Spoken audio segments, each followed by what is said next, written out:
Hello, everybody, and welcome back to season 6, week 3 of the Smite Little League. I'm Von Beast Mode, as always, my partner in crime, Turtle Chi, on the cast. Hello. And this week we're bringing you Team No Practice versus Team 8. And yeah, we're just going to kind of jump right into the picks and bans here. Yeah, this is the top two teams right now, and I believe. Wait, let me check. I believe in the second group, right? Second group. At the moment, they were really anticipating to actually have us spectate this game.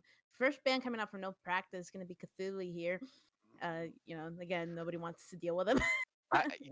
Yeah, I mean, Cthulhu's been a pretty top band, across the board, pretty much since his release. A set band coming out from Team 8, another god that's just very very strong. Now we're gonna have the Persephone coming out here. And now, usually, at this level, right, I tend to see Set and Persephone open because these are gods that are a bit of a higher skill level. Mhm. So Yeah, you very know, true. There's a bit of a higher skill cap here. um, oh, I believe that's Tsukiyomi. Okay. um, Yeah, we have a Tsukiyomi band coming out. yeah. As well. Yeah, another kind of just very strong god. Yamoja coming out. As that final band for No Practice. Going into this, going in for a set of picks here. And the Apollo actually gets banned here. Now this is interesting because it leaves open a lot of the major kind of mid lane healers and a lot, and a lot of the kind of the stronger picks that have been doing really well right now. Yeah, especially with this meta, like healer being the healer meta being really prominent. It looks like No Practice gonna go ahead and pick up the cube. It's a very strong ADC pick, especially Yeah, his very overall strong. team presence in the team fight. It's gonna be very very big for them. I want to see what they're gonna prioritize here.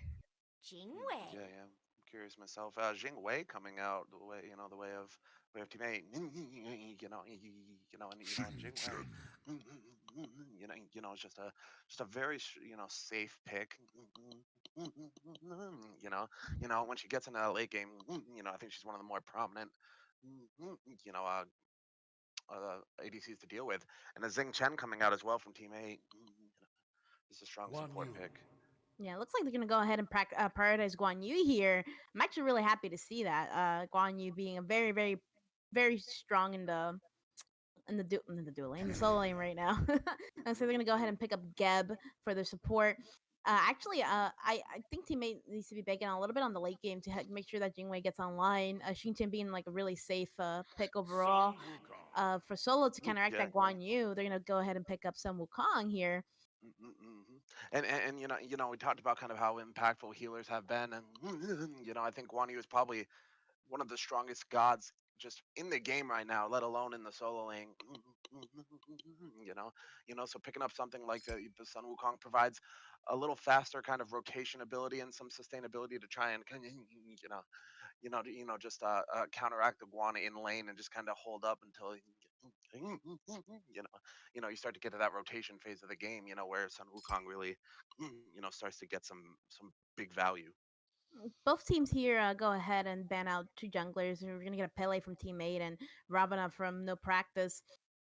Just you know, it's up for grabs. I think here, if they're gonna continue banning out junglers, it's gonna be the battle of who has, uh, The you yeah, the know, deeper jungle pool. or who get lucky and like get and and get a good jungler here. And it looks like instead of opting for another jungle pick, they ended up going for the Raw, which he's a strong Yeah, yeah, again yeah. with the healer meta. You don't want Raw kind of doing a lot of the out of Yeah, combat yeah, healing. yeah.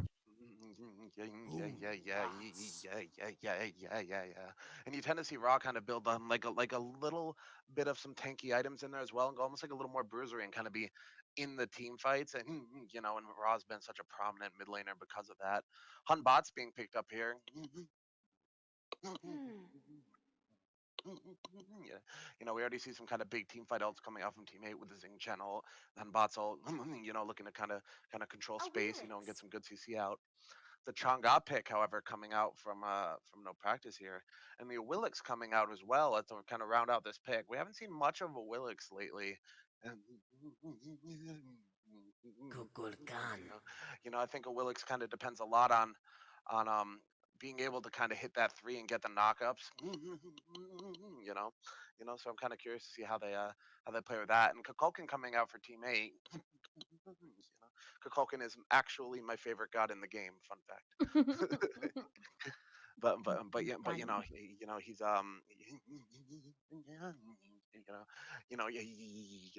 he's kind of got a really good, strong, safe, kind of clear. And I think one of the strongest things about him, is his ability to just have one ult that can change the game. If he hits a big coconut late game, it can be a game ender. Yeah. Right now, I'm actually looking. Knowing I'm not sure if they will look specifically for the Humbats and the Jingwei counter because they have like large leaps, but maybe they can counter do something together with Gev with the knockup.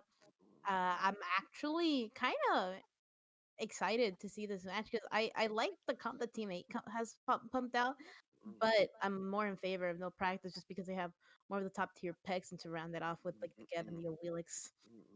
I think Geb will be really good into Xingtian if a carry gets sucked in there and he just shields him out, gets him out, as long as he spaces out correctly. Uh, Yeah, but I yeah. I mean, I mean, I feel like Geb doesn't really get a lot of love, lately. Partially because he is such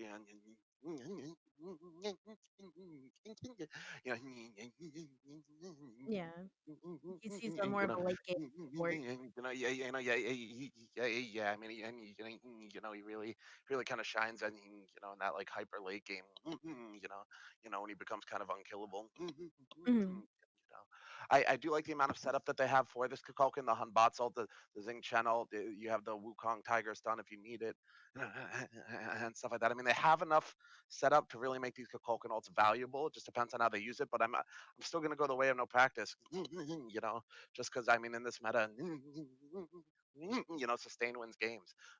And you got Chang'e and Guan Yu. But let's see how it shakes out. How we'll lead into game one of no practice versus Team Eight in just a second.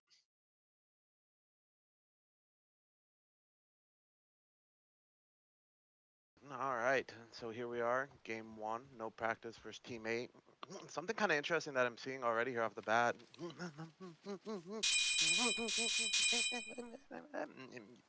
Mhm.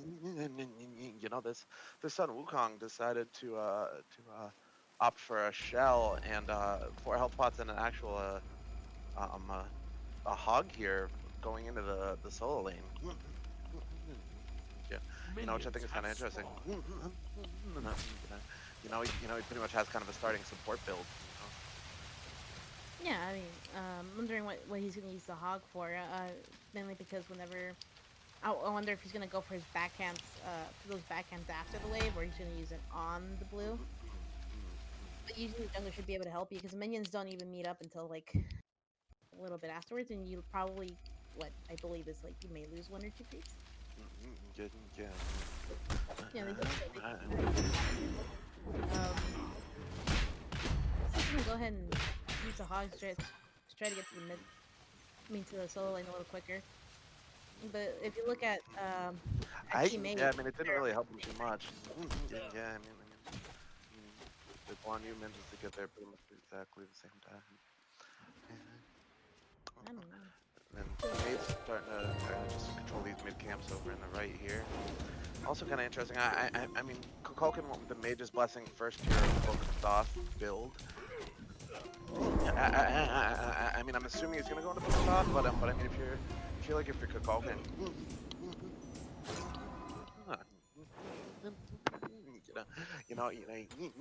it helps you Them really things kind of coming go into here. that Looks like focused the off right gonna pick away. our boots in to Whoa, get the knockup. a Being lot kinda of early damage on the coming out game. here. Collapse bombs from Kill.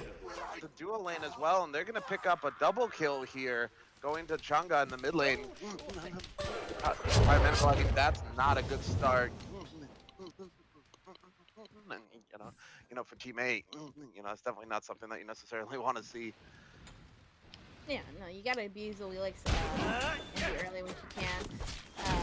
So they saw an opportunity to go in knowing that they won the engagement, particularly because one Bats is more of a mid to late game god than anything. Unfortunately, Koken's more of a late game, so they're gonna abuse that. What was I was gonna mention something before that engagement. What happened? Oh, we were talking about Koken, right? Wukong did hit the yeah. Wukong did hit this level 3 here. Juan is very low. He's actually gonna go down. Mr. Glowstick picking up a solo kill over in the solo lane. You know, which I mean is gonna be really kind of good for yeah, the morale kind of here for Team 8. Yeah, it's good. At least,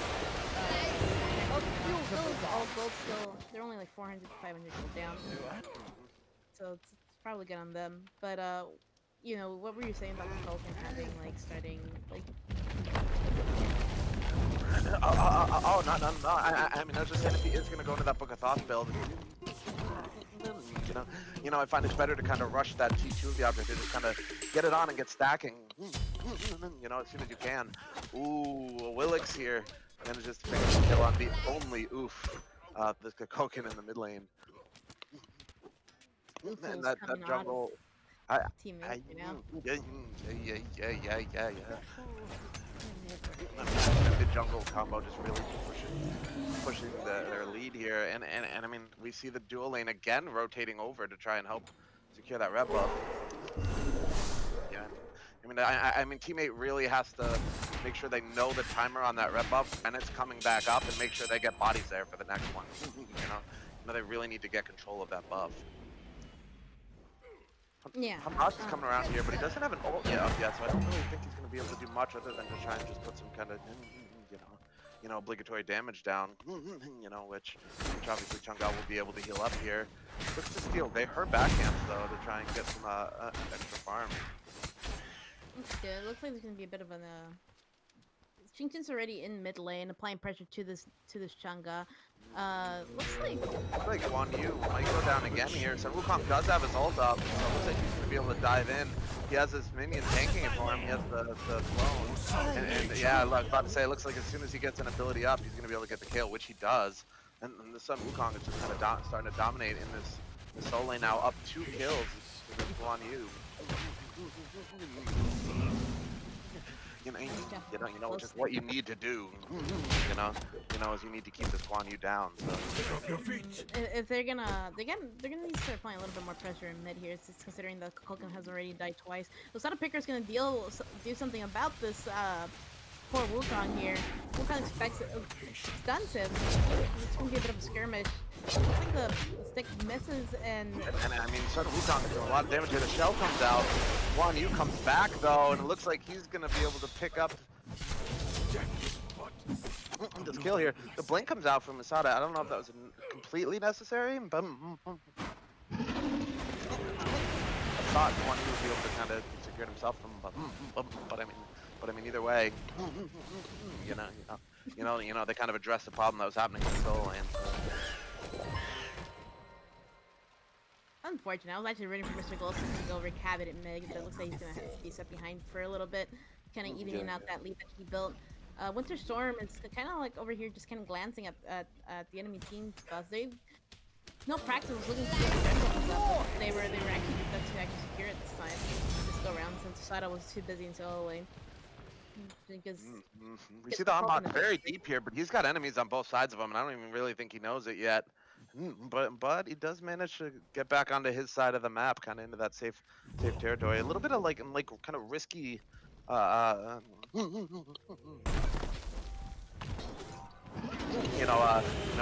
and kind of farming options. From some bots so far.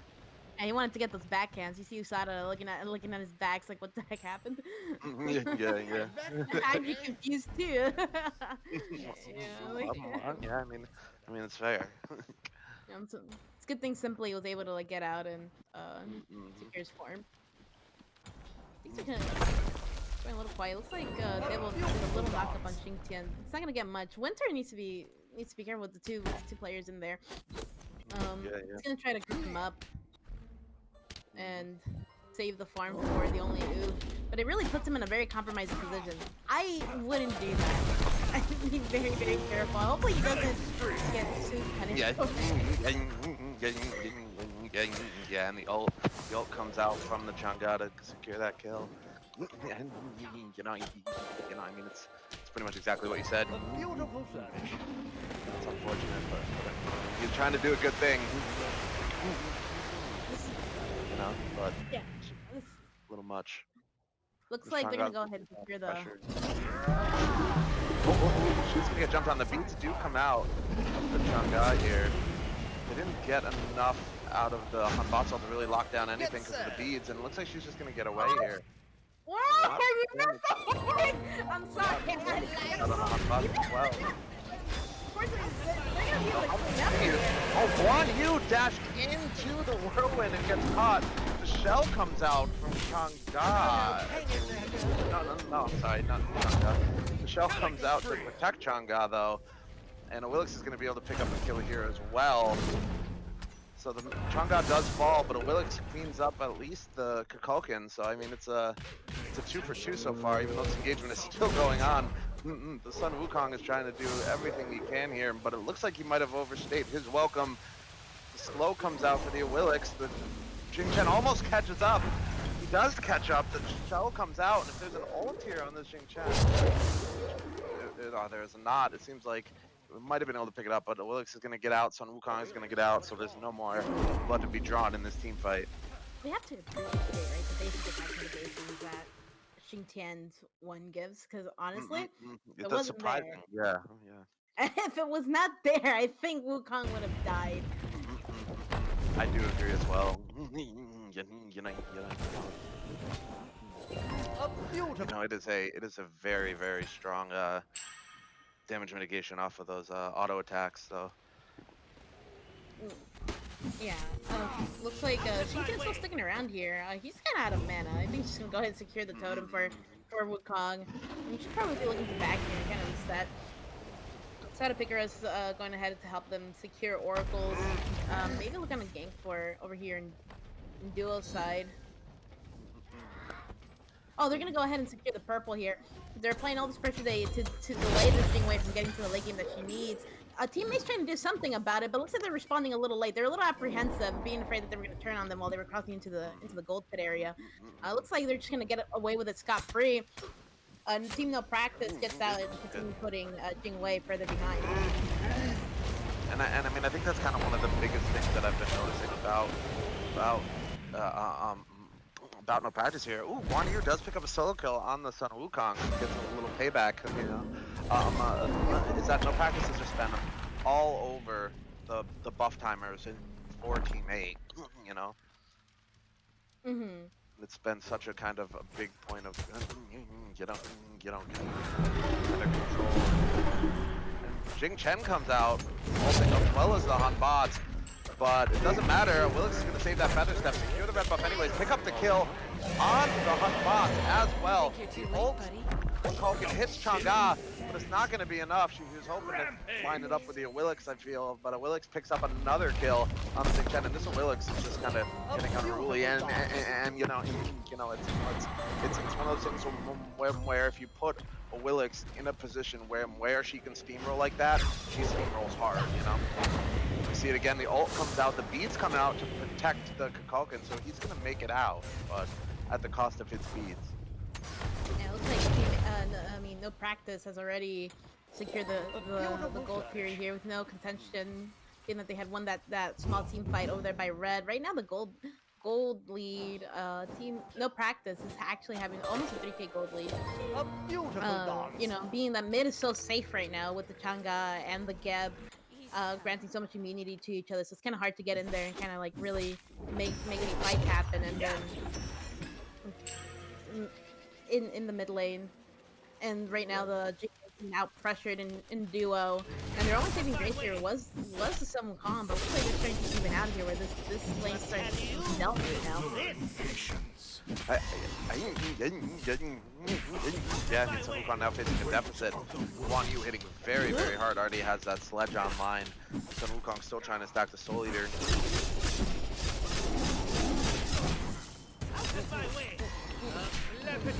It's like Ghost Rider here.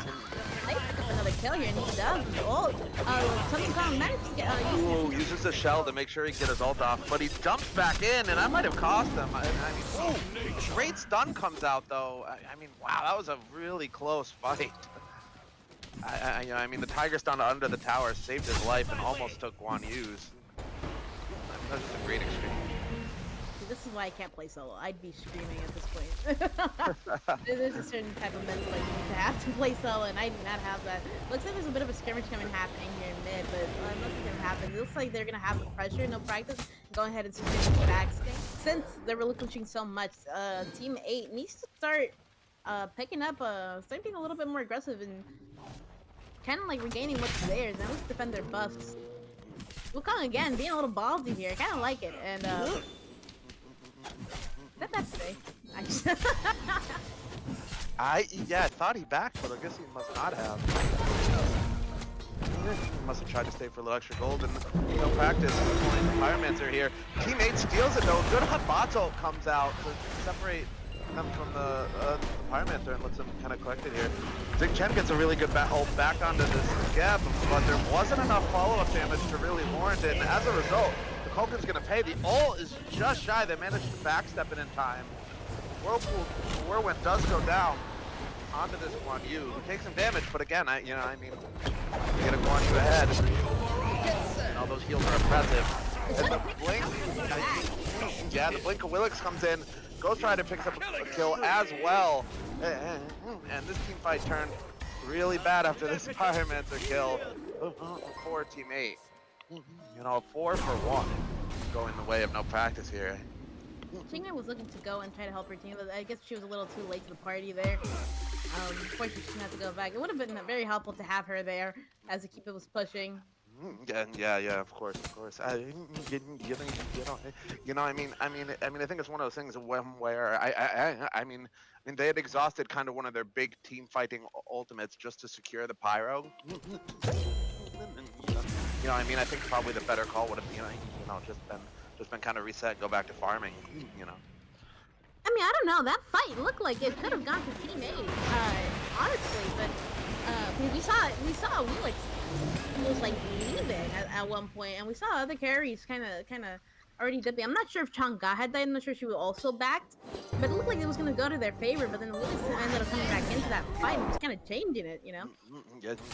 I feel like I mean, kudos on both of them. I'm proud of teammate for actually making a stand and saying no, and congrats to like no practice to actually go ahead and take advantage of like most of the abilities are down, most ults are down at this point of the game. At that skirmish over there.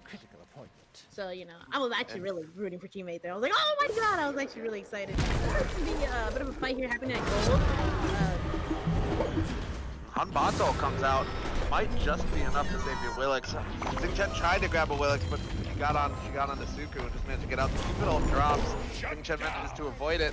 However, Jing Wei is going to pick up the kill on this Willix and get out. The Hanbats also gets out with just a sliver of health.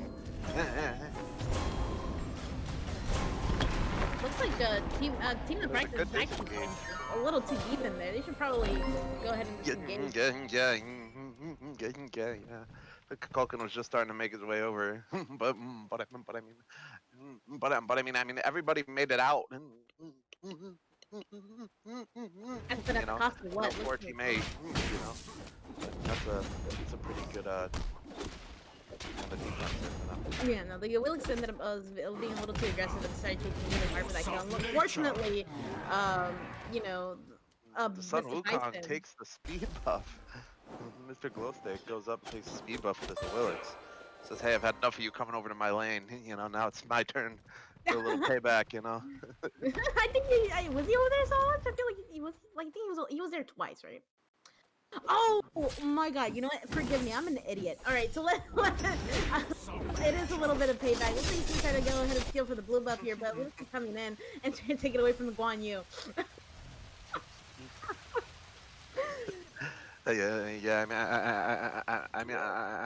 I mean, it was good on the Sun Wukong to kind of recognize that everybody's over on the left side of the map.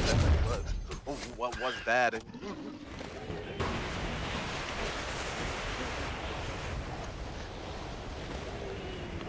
you know, to try and kind of invade their jungle a little bit. Mhm. Can So we look up player damage here? Looks like they're gonna go ahead and try to push for this mid tower. Again, teammates still kind of being very apprehensive here. They're having a hard time trying to like start these fights.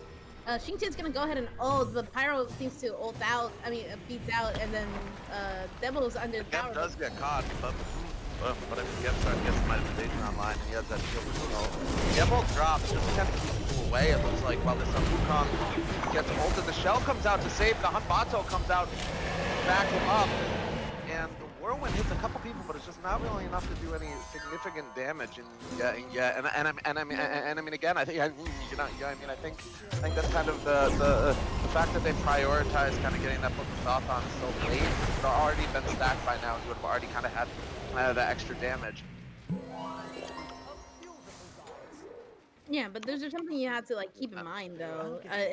He's done less damage than our fellow than his fellow Xingqian. Most of these abilities are not connecting. They're not either. I feel like there's a lot of miscommunication between the support and the mid laner here. Because the support has gotten some Mr. Winterstorm has gotten some good CC off, but you know there's often like little to no follow up. So they have to be very mindful of like. They also have to communicate with each other, especially. I think that's the problem here in mid, 14-8.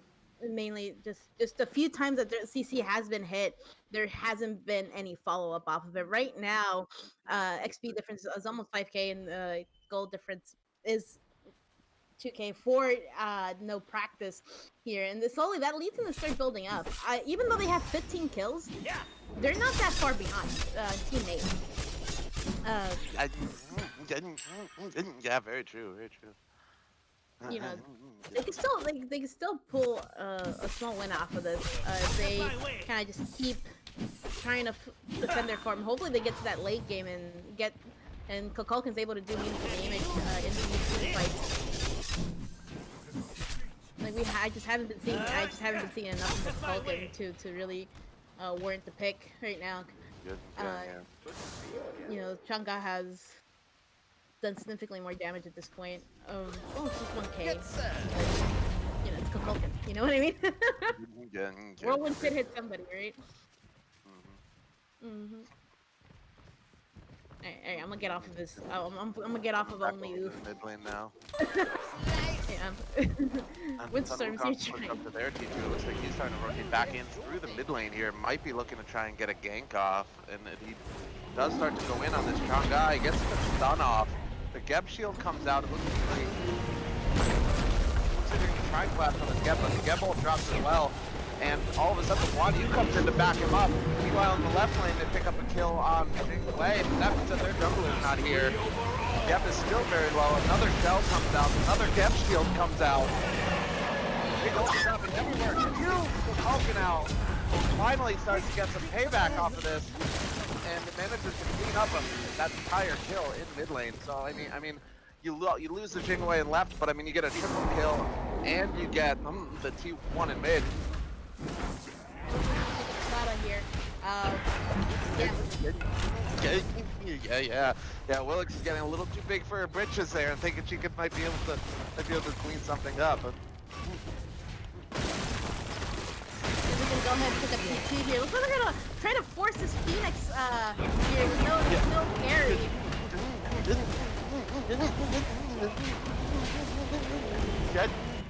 Yeah, they're going for this Phoenix.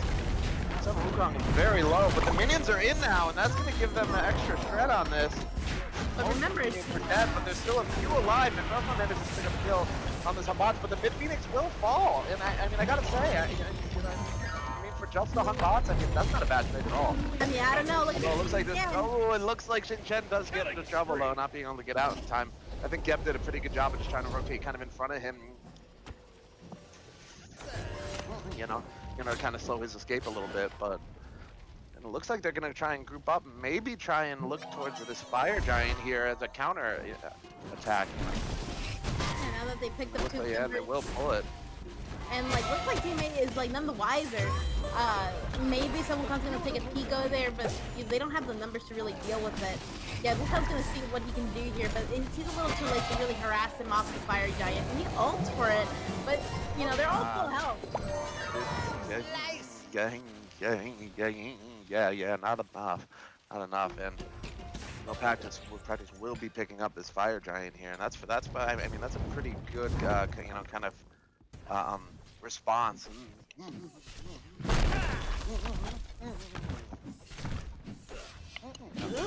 For no practice. Yeah, this is teammate really came back over there. Having Wukong rotate into mid when he did when the gank was happening over there onto Jingwei and managed to force a 4v3 fight. I'm actually really happy for them. So unfortunately, the team of practice has a fire giant. They're gonna call the shots here. Hopefully, these guys retain teammate retains and goes back and like tries to defend their towers and just play it safe until it's game time again. I mean, one of the things that I mean, teammate does have that Phoenix down in mid, and and that's gonna be good for them in terms of trying to defend elsewhere on the map because it just in the back of their mind, no practice does have to kind of deal with that. Although, if they get this Oni Fury for free, that does counteract and those fire minions in mid. Wukong tries to cudgel the gold fury that they were taking. Hopefully he can get out here, and he does. Looks like they're gonna ignore him and just go ahead and push mid. They're gonna get it for free. They're not ready to defend this, but looks like they want to block in between Yeah, well, I mean, how towers. low? Yeah. I mean, how low the mid tower is, no, I think it's worth. Anyways, the ult comes out, but the weapons comes out, and to save that gap. Hunbat's ult ended up ulting here into the back line. Looks like they're gonna go ahead and try to fight with them Gonna having get a fire. gonna get a chase here on this. It's that kind of a bigger problem here going into these last couple fights. If Dell comes out from Wukong stage, Chase is still on. I mean, Gets taking a lot of damage all of a sudden. Slow comes out from the Hanbot sleep just to kind of keep him in combat a little longer. And there's kind of things breaking out all over this mid to right side of the map here. Willix manages to pick up a kill deep, and it looks like Guan Yu is also going to pick up a kill on this Sun Wukong, and I mean, I don't think the Kukulkan and the Shinken realized that Chang'e and Tubin weren't in that fight. I'm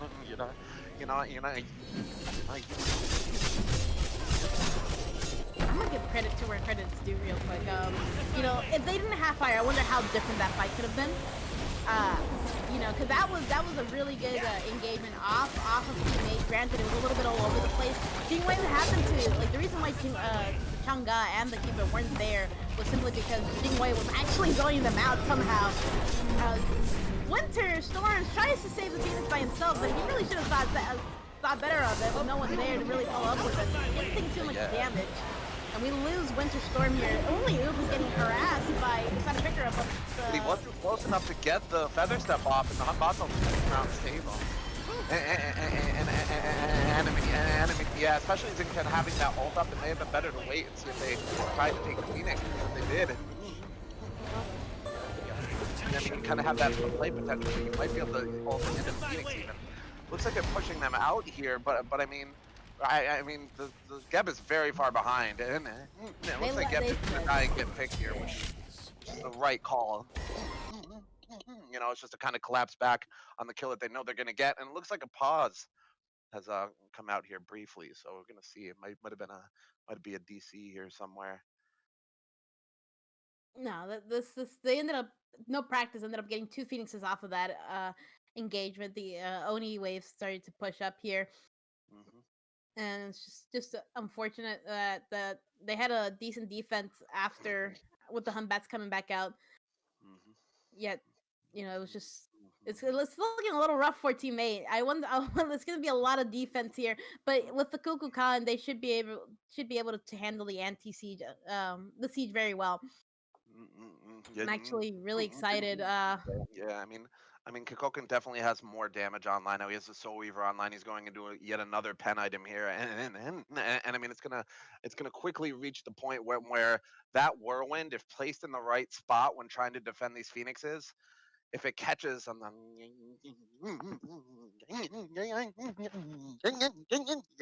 if it catches a damaging character, like you know what I mean, like if it catches this Willix or this Cupid, they're gonna have to back away. And if it catches one of their tanks, it's gonna shred them down a good amount to where they're in a killable range.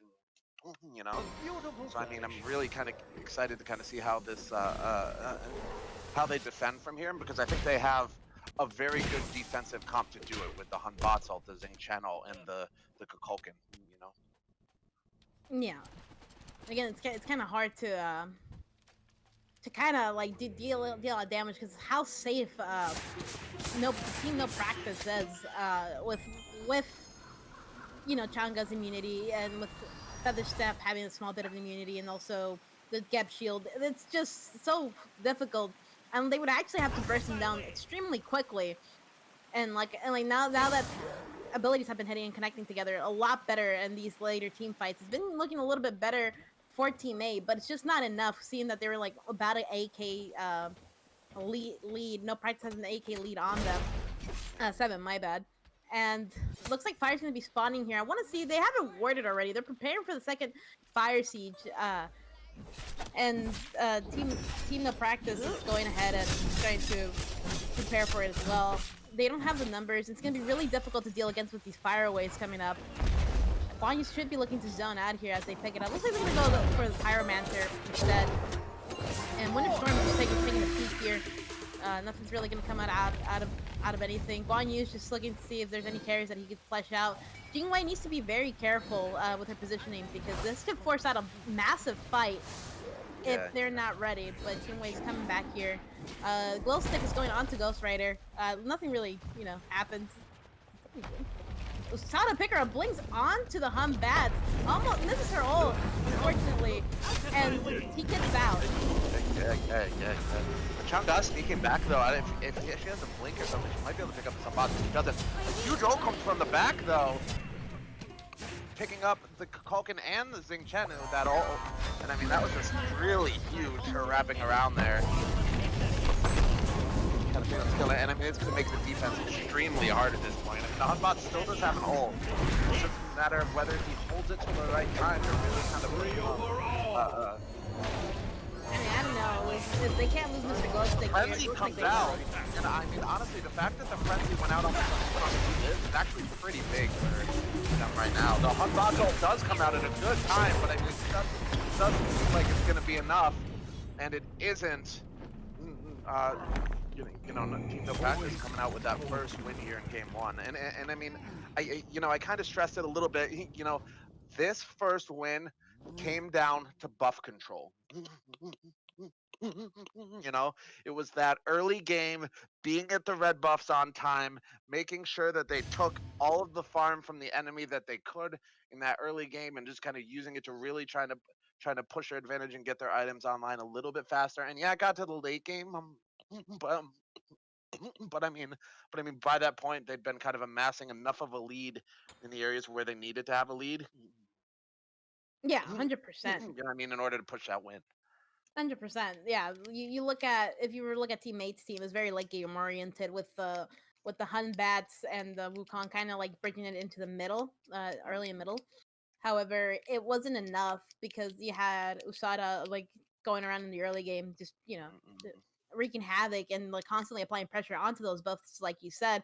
But one thing if I were to make adjustments, if we're not just looking at the draft here, for teammates, I would really like to see something that synergizes better for the mid laner and the support. Because again, support awesome ults, just might have been a miscommunication, or whatever happened, where this where these Qingtian ults were hitting or these knockouts were hitting, there just wasn't enough, right? When we finally saw Kukulkan ult and connected damage, it turned the fight around, and we really need to see something connect. We also like Bison tried his best to try to rotate into these fights. If maybe he would have rotated in a little bit earlier because Necro was pretty absent until later, to the very end. So we like it's kind of tough. Simply did a really great job. I actually props to like Pyro actually going around into the back and cleaning up only Oof because he was the problem. He was going to be the problem for this siege fight. And congrats on Team No Practice here. Again, a very safe comp that they Yeah, had. They were very patient. Anytime that they could, Gebshield was coming out to cleanse CC as often as possible. I get on them. Um, I just really want to see like better synergy from Teammate next game. Hey, yeah. I mean, I definitely agree with all those points. I mean, I think one of my biggest things that I want to see kind of going into this next game for Teammate is just something that is so simple yet it's just really overlooked the importance of it. Vision, ward control, wards, knowing where the enemy team is. Because if you placing wards in the right spots, you see that dual lane rotating over to the red buff those couple times that it happened. You know what I mean? You see where the enemy team is during some of these objective fights. You see potentially that Chang'e starting to wrap around in the back line. You know what I mean? Onto that Kukulkan. You know what I mean? So definitely ward coverage deeper into the enemy territory, but you also, I mean, I would even be happy just seeing them with really good ward vision and control over their side of the map. I mean, it seems like they had a lot of wards, right? On both sides had a decent amount, but like I think like 5 wards or more on each player. It looks like, and um, maybe they, again, map awareness or whatever. But I think a lot of the problem could have been mitigated. Understanding where the jungler was at. But let's go ahead. I'm done talking about this game. I want to see what happens in game 2. I want to see adjustments being made. I want to see how Team No Practice adjusts to the adjustments if there are any. And we'll go ahead and see you guys in a bit. Yes. Yep, we'll see you guys for game 2.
All right, we're back for game two. So they had to do a quick reset here, which means we didn't get the picks and bans phase. They just kind of did a blind pick, but we're gonna just kind of talk about the picks real quick before we kind of get into the game. So I mean, one of the biggest things I'm seeing here, is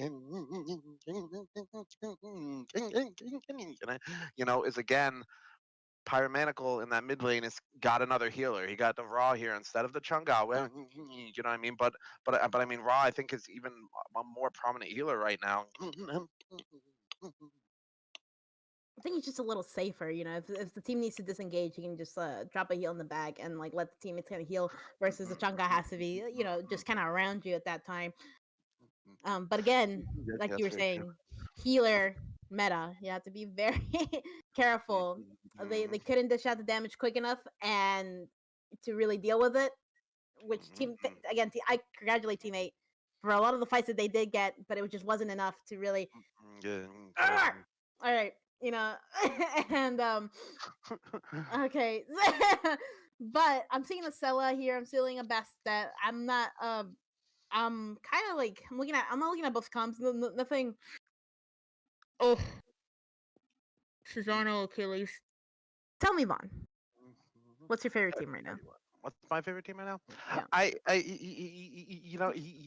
mean, I think this this game is gonna kind of come down to, I, and one of the things that's worrying me a little bit is I just don't see a lot of good CC really coming out of the team eight over here. And the Kakon gets some great CC, but he's not going to be prominent, in the duo and mid side of the map for a while. You know what I mean? The RDO provides some CC, but he really only has that big stun to really get hard CC on somebody. And other than that, you're really just left with the Scylla Crush. So I mean, a lot of it is just going to be how they use their CC to kind of set up these Scylla ultimates. I think, as the game moves on, because I think only Oof did a good job of starting to hit some pretty decent Kukulkan ults kind of in Yeah. these team fights when they mattered last game. And I just think that's going to be super important because that one-shot ability of the Scylla is going to be huge. They're going to need to kill the Raw instantly in a team fight, or they're going to need to burst somebody instantly in a team fight and not give Raw the chance to kind of heal up his team, from low health and give them that sustain. Yeah, and one thing I really want, actually, we were harping on mid for a while, but like I need to see, like Susanna's more of a late game oriented god. Bastet deals a lot of damage early, and especially late. I want to see a lot of pressure for her into the duo lane or into mid, and try to shut down this healer or even like keep on her at bay, because he's going against Apollo, and Apollo, being that he has that map wide presence, right? And you have to be careful, but on her, if Necro plays it right, it's gonna be a little hard to like deal with the on her in the duo lane. Yeah, yeah, yeah, yeah, yeah, yeah, yeah, yeah, yeah, yeah, yeah, yeah, yeah. I mean, especially kind of in that early phase where I mean, where on her can be such a lane bully, So yeah, I mean, I'm excited to kind of see how this plays out. So let's kind of hop right back into this. Gonna get game two right at you in a hot minute. Mm-hmm. All right, so here, press pause real quick. So like we and try to get into the mid lane. We had issues trying to spectate this match, and we ended up spectating. It's going to start at 5 minutes already. I just want to kind of talk about really quickly the kills here because I think the game starts ramping up a little bit Oh, so after we this. hop in at 5. Is that what you're in? Oh wait. Oh, we're not talking, Danny. Yeah, no, yeah, we started at 5. Yeah, okay, I already started. Yeah. All right. Yeah, we're Okay, okay. starting at I was just five making minutes sure I just because understood. we Yeah, had issues. yeah, We yeah. had issues with spectating it the last night or a couple of nights ago when this match took place, and are you just gonna go straight into it? It looks like Scylla is gonna die, or did she die? Or the game thinks she's dead. Oh, she literally just died because her icon's still on the map. I don't see her on the map. Okay, so she just died. Uh, you know, poor her. It looks like Bastetska is there, but um, I just want to recap here. Who has the most of the kills right now? I want to see who. Yeah, on items. Yeah, Bastet and Susanoo. That's cool. Okay, Bastet's doing exactly what I Okay. wanted to do. Yeah. Yeah, so it seems like both junglers are kind of starting to make their presence known a little bit. And she went into the raw. Okay, that's awesome. All right, we can start. All right, I'm actually happy. So there's presence in the mid lane, keeping Like that this healer. Kakal's really Transformation low here really and gets didn't kind of help me. pushed out by the Achilles. For the donation. That's a good move. I mean, Achilles did have his ult up. Okay. Ano tried to hit that too and pull in the best dead just out of range. Ardio slow comes out, but Raw has that slow immunity in his too, the cleanse in his too, and so he's able to just kind of glide away from. Okay, one thing we didn't talk about, right, is how genius of a pick is Ardio into Susanoo. Because if Ardio's peeling, right, Susanoo can't get away. His one literally will get stuck. So, and being that two of his abilities are very movement based, he won't be able to deal with the Ardio. Hopefully, we'll see a little bit of that later on as the game goes on. Tilla here is trying to get her farm up online. She already has boots. I believe he's gonna go boots now, but I could be wrong.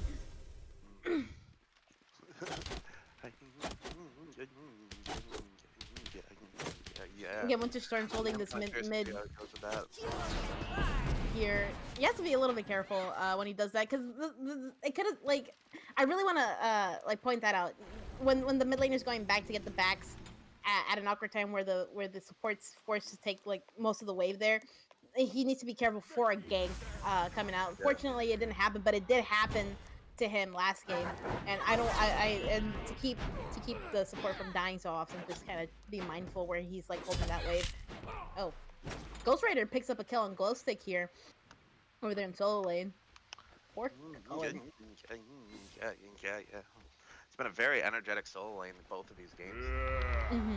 A lot of kills kind of coming out from both sides and stuff. It's been really cool to watch. Bastet here tracking out the Sada here, but Necro's gonna come in and kind of bully Simply out. Looks like she's gonna be able to leave here. She was actually in really deep. She was just gonna get warding to see where they're gonna be at. They're gonna go ahead and secure the purple. Nice damage onto the Kumbhakarna. It's good to see the crush going on to him. He's gonna have to back off and kind of like relinquish pressure here.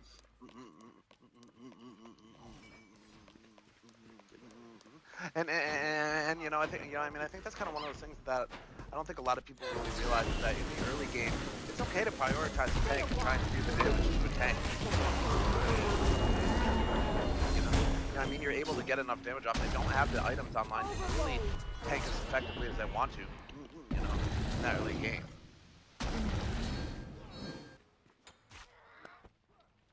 Looks like Bison Bison. made the rotation over in the mid, actually, and it looks like they're trying to pick something up here. Susanoo's running towards the Achilles here, and it looks like Achilles is going to kind of cut him off to make sure that Susanoo can get out. That was a good counter rotation. By that Achilles, and, just to kind of cover his jungler who was getting kind of bullied by this Kakulin. I won't be raiding any picnic Looks like baskets. I'm a goddess. Sun's gonna go ahead and back here. I want to see what's gonna happen during these goal fights, particularly because I really need to see the Ardios kind of be more focused on peeling instead of going into because she's putting herself in like really risky positions, and it could cost them losing some pressure. And right now we have a little scrimmage on the solo lane. The Colin transform comes out, but Achilles is full health now. Look at all these. Don't really see a lot of kill potential there, and so he transforms and kind of just lose everything. Nothing much doing. What is Devil doing here? Kumbhakarna's all alone here. Yeah. I mean, he didn't really have anybody to kind of back him up, so I mean, interesting. Again, this they're giving a lot of respect to Team No Practice. Kind of let them kind of push up, but looks like that's Get this buff, he does. He manages to steal the buff and do a ton of damage. To that Apollo ults and secures the kill as well. That's a good kill going the way of this Asano here. Looks like he's trying to see what's going on at the red buff. He manages to get the red buff as well. He steals both camps. Manages to teleport away, and I mean, he's using the mobility Asano very well. But it looks like he might finally pay for it. And again, we start to see that cripple effect kind of come in where if he had his one-up, he's not going to be able to get away from this Ardio. A good stun comes out from the Ardio as well. The partner gets in there, ult. Big crush comes out though. Scylla ult looking for something here. And again, I mean, there just wasn't enough really hard to really get anything off there. One land. He manages to pick up the kill on the Krosner. And Debo's going to drop here as well. And I mean, that is just a great counterplay there for, I believe, this Asano just staying a little too long, just getting a little too greedy after picking up the purple and the red buff. Looks like gonna pull gold now as well. I mean, it's just kind of one of those things. Of, stuff after the stuff. yeah, well, you know, yeah.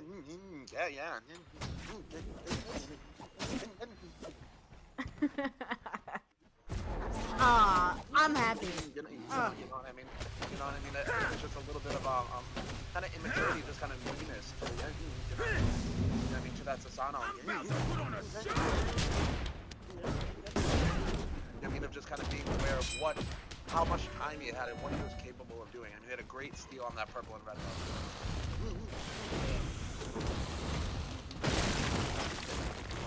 Looks like he's looking to re-engage here again over on the dual lane side while the T1 does fall in solo lane. But Apollo wants none of it. He goes to his lane and looks like he's just going to try and take this purple buff again now that he's got the... Late rotation coming up from the Ardio here to try to see if he can back up the purple. Looks like she ends up securing it. Yeah. Apollo just gives away kind of. He acknowledges that there's a sentry ward down, and she does decide to drop that ward. She has as well, and I believe Sasano did. Apollo is just bothering everybody he can, but it does take a good bit of damage coming from the raw Sasano combo. Look at all these haters.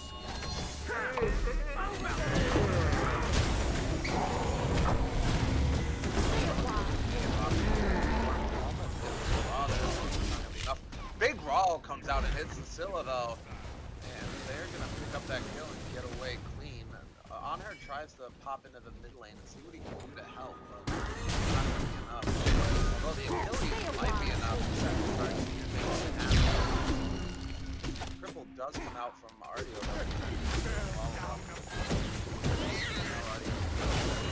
Oh, that comes in. Last Raw drop, and now she's get somebody in the threshold, or whether they can. Looks like he's gonna get somebody in the threshold though. Cleans up the Ardio. Apollo ults over. Lots of damage coming out on the Achilles now. Ult away with that second ult gets off. The root comes out from Kupakarna to save him, but Sasano will drop. Sasano gets the chase kill onto the Bastet and manages to disengage. Go back to mid lane. Let's go! Well, now it comes in. They're trying to keep this fight going a little longer. Scylla drops the rush. Not enough. The huge ult comes out from the Cullen though. With that Go, Mr. Glowstick! Get the one off. He's not able to get the one off in time. Ridwin did a lot of damage though. Back up. And the Kuba, and he's gonna pick up the Kuba. Dude, I mean, what a back and forth engage and disengage combo coming from both teams. That was great. Again, this is a really heated match. Oh, looks like Mr. Wilson's he was being a little greedy, man. Yeah, he had his turn of being a little bit greedy here. Manages to get the speed buff, but at the cost of his own life. Raul cashing through the wall at him. I mean, it's, well, jeez. What else are you gonna do, man? Like, that was all of his HP gone. Yeah, I mean. Yeah, no, I'm actually really happy to see Team A actually just kind of saying, this is mine, and I'm done with you guys bullying me around, dude. I'm a big fan of underdogs. Okay, Yeah, yeah. I mean, this has just let's been a go. really, Let's go. really Let's good go. kind of back and forth battle here. And it looks like, I mean, you got probably about under a minute here on this goal come up. It will be an Oni Fury. And I mean, this is kind of the point of the match where you can start to get more coverage out around these bigger objectives.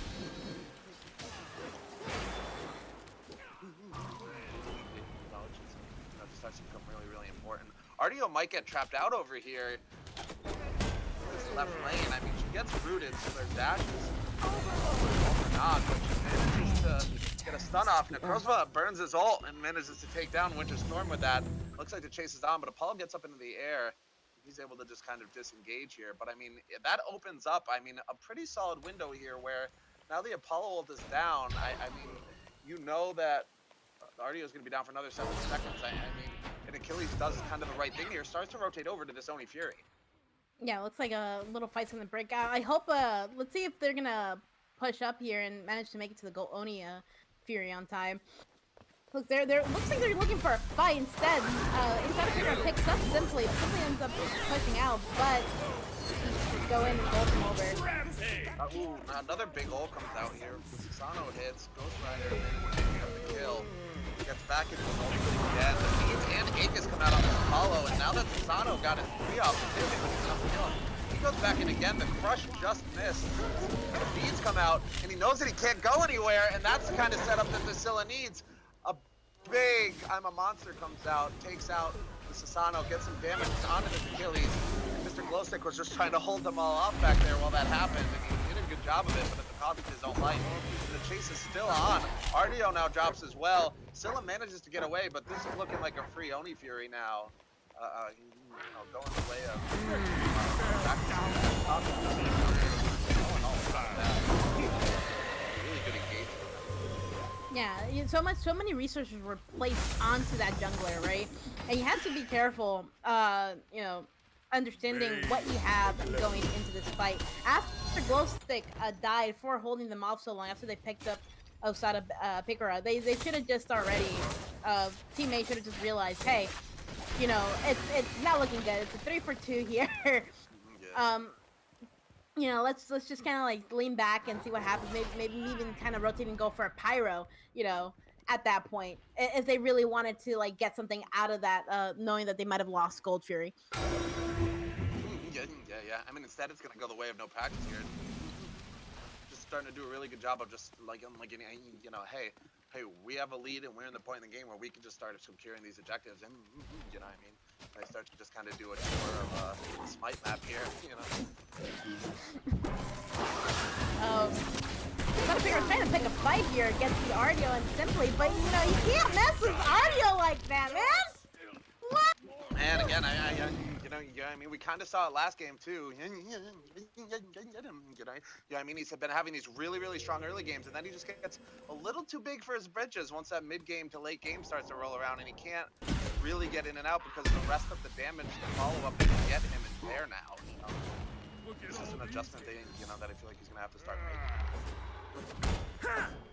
Yeah, this is a teammate has made some adjustments that he already feels a little bit different already. It feels a little bit more comfortable between mid and support. I love it. I'm digging it. They're doing, they're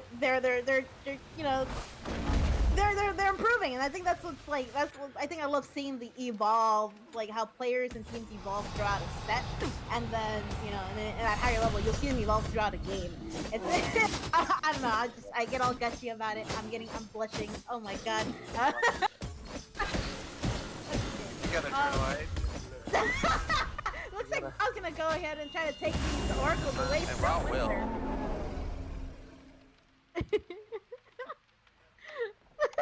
I mean, Ra has such great secure.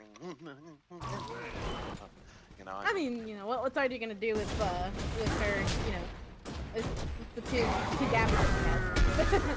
I mean, she can hurt. Don't get me wrong, but I think we've all been there playing support, trying to clear a camp, and you're just sitting there for hours. Does feel like an eternity. And you're just like, oh my gosh. Have you ever pulled one right before a fight breaks out, and you are just panicking You're because you like, already oh my god, this is gonna take me another 16 seconds to clear this camp, and like no, they're and then already you fighting. drop What do it, I do? and Yeah, no, you but then you have want to go no start it again. cooldown. You have to go all the way back and start from scratch.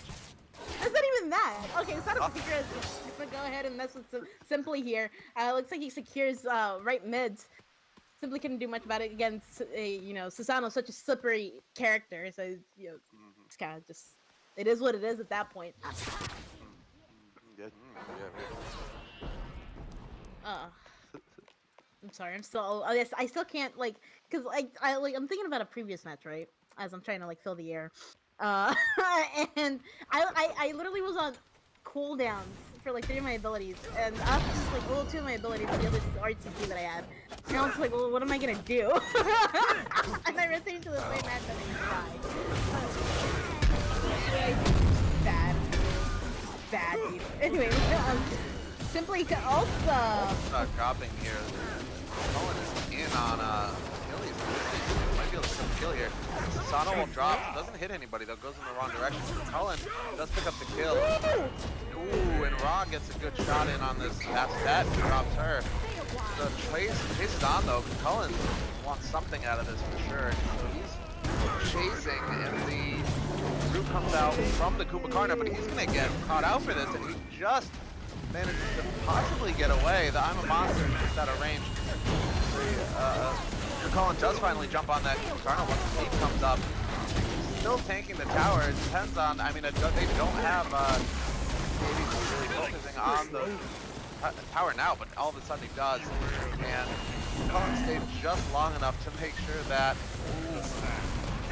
the tower almost went down, man. They just weren't able to get it off of that. I mean, I don't know. I might have liked to probably see a reset there and just kind of, wait for the next wave. Ardio's doing what she can to survive and buy some time, but it's not going to be enough. And I mean, that's going to be a 3-for-1. Congrats on no practice there, right? Like the way they handled that situation of Mr. Glosta kind of going in and harassing the carries there. And fortunately, I think the carries were focused on kind of killing Karna. I couldn't really see it. He ended up still alive. I have no idea. I have no idea what happened with the Kumba. I was so busy looking at it. Okay, Kumba died. So like, they're Looks like the focusing Fire on Giant's here. Bastette's looking to see what she can do, and she's gonna actually steal the Fire Giant. Get out with her lead. Achilles on the hunt. The blink comes out, and Bastette simply over here made a fantastic play. And wow, that was just a really, really great steal coming out of Bastette. I'm very, very impressed. in the game, dude. They Oh don't my have to God, worry about the sieges. yeah, I mean, that was just, especially considering how poorly that kind of T2 fight had gone for them, with just really not getting the result they wanted. I mean, that's just a great response coming out of that best. Oracle's drop, and it looked like Ghost Rider was in a little too far than he wanted to be, but he's able to just kind of back up. There isn't really a ton of commitment to that engage. So Karna might be in a bad spot though as well. He gets a huge mez off though, and that's one of the things about Kumbhakarna. You get a solid 3-4 second mez, you can just walk around and do whatever you want. Yeah, no, you just kind of puts you. So you gotta be careful grouping up onto the Kumba if you want to pick him out. Yeah. I mean, they do have Fire Giant here, and the T2 is going to drop very quickly. I mean, there's only a hit or two left in it. It looks like they're going to back off and start to take all of the T2 towers. Which I like that strategy. I like to trying to get as much gold as you can, as much loot as you can out of this Fire Giant. And it seems like when they're gonna end up on the left side of the map with the other T2 if they decide to go for it. And I mean, they're gonna be able to take a Phoenix Siege or two probably in the time before the Fire Giant respawns. You know what I mean? And getting that Phoenix on the opposite side of the map as the Fire Giant is the best Phoenix that you can get when that Fire Giant comes back up and it's time to fight for it again. Yeah, correct. Right now, is gonna go ahead. Oh, actually no practice is gonna go ahead and pick up the primal turret. Yeah. I mean, they kind of just watch Team 8 all back in front of them. It's a really good call from no practice. Yeah, they take advantage of like the small win that they had because they know they can't take a fight right now, especially with 3 members having Fire Giant. Even though it's just 3 members, Mr. Glowstick has been doing a really good job harassing the back line. Even if he is getting a little gritty, he has been keeping them at bay from engaging in these team fights. So you want to be careful with him having fire. It's a good thing that they're kind of just taking their wins where they can. Yeah. They don't have enough members here. Mr. Bliss is busy at red buff. They're just gonna go ahead and ignore him. Try to collapse onto the small little team fight here. Ghost Rider is trying to see if he can help, but Mr. Bliss is gonna go ahead and harass him here. Stun'll be back around, whipped around to the safer way. Kumbakarna's gonna need to back here. It's gonna be a 4v5 soon enough, so Mr. Bliss is gonna go ahead and go in and pull him to the back line. He's taking a lot of damage in return. The Honor ult comes out. Susano ult comes out as well. Back that speed drop to make sure she gets out okay. Achilles drops his ult without anybody to really get. A big I'm a monster starts to come out. Takes out the Achilles. Almost takes out the Susano, who now blinks away. Artio is low behind the tier 2. She's got to kind of make sure she gets back on the right side of where she wants to be. And with the teacher dropping, it makes it a lot easier for her. Kumbakarna is going to fall as well. And I mean, that was just a solid, clean, engage and fight. Under that T2. For Team 8 here. I'm not sure what Susano is trying to do here. I'm just kind of looking at what he can get, but they were ready. They were staring at him saying, "You're not going to do anything to my carries right now." They were ready. Well, I mean, especially with his ult down. I mean, he's got like half of his timer left on his ult. I really don't think there's much defense he wanted to do at this point. 100%. But looks like they're gonna go ahead and reset here. Fire Giant's gonna be coming up shortly. I imagine we're gonna see one more little skirmish happening right by Fire Giant, and I think that should like really, if they play it right, it should determine the outcome of the game at that point. Yeah. So yeah, I'm excited, dude. It's a very good back and forth game. Yeah, back and forth set so far. I mean, it's just been whenever you think one team kind of gets the better of something. I mean, there's great responses. From the other team. I've been really enjoying this set so far. Yeah. Looks like they're gonna go ahead and drop wards all around right side here. Usada and Ghost Rider are here, but looks like they're gonna go ahead and try to see if they can pick out a Ghost Rider. They're gonna need to deal a lot of damage. That actually forces out his ult, which is actually pretty big. Yeah. I mean, very interesting.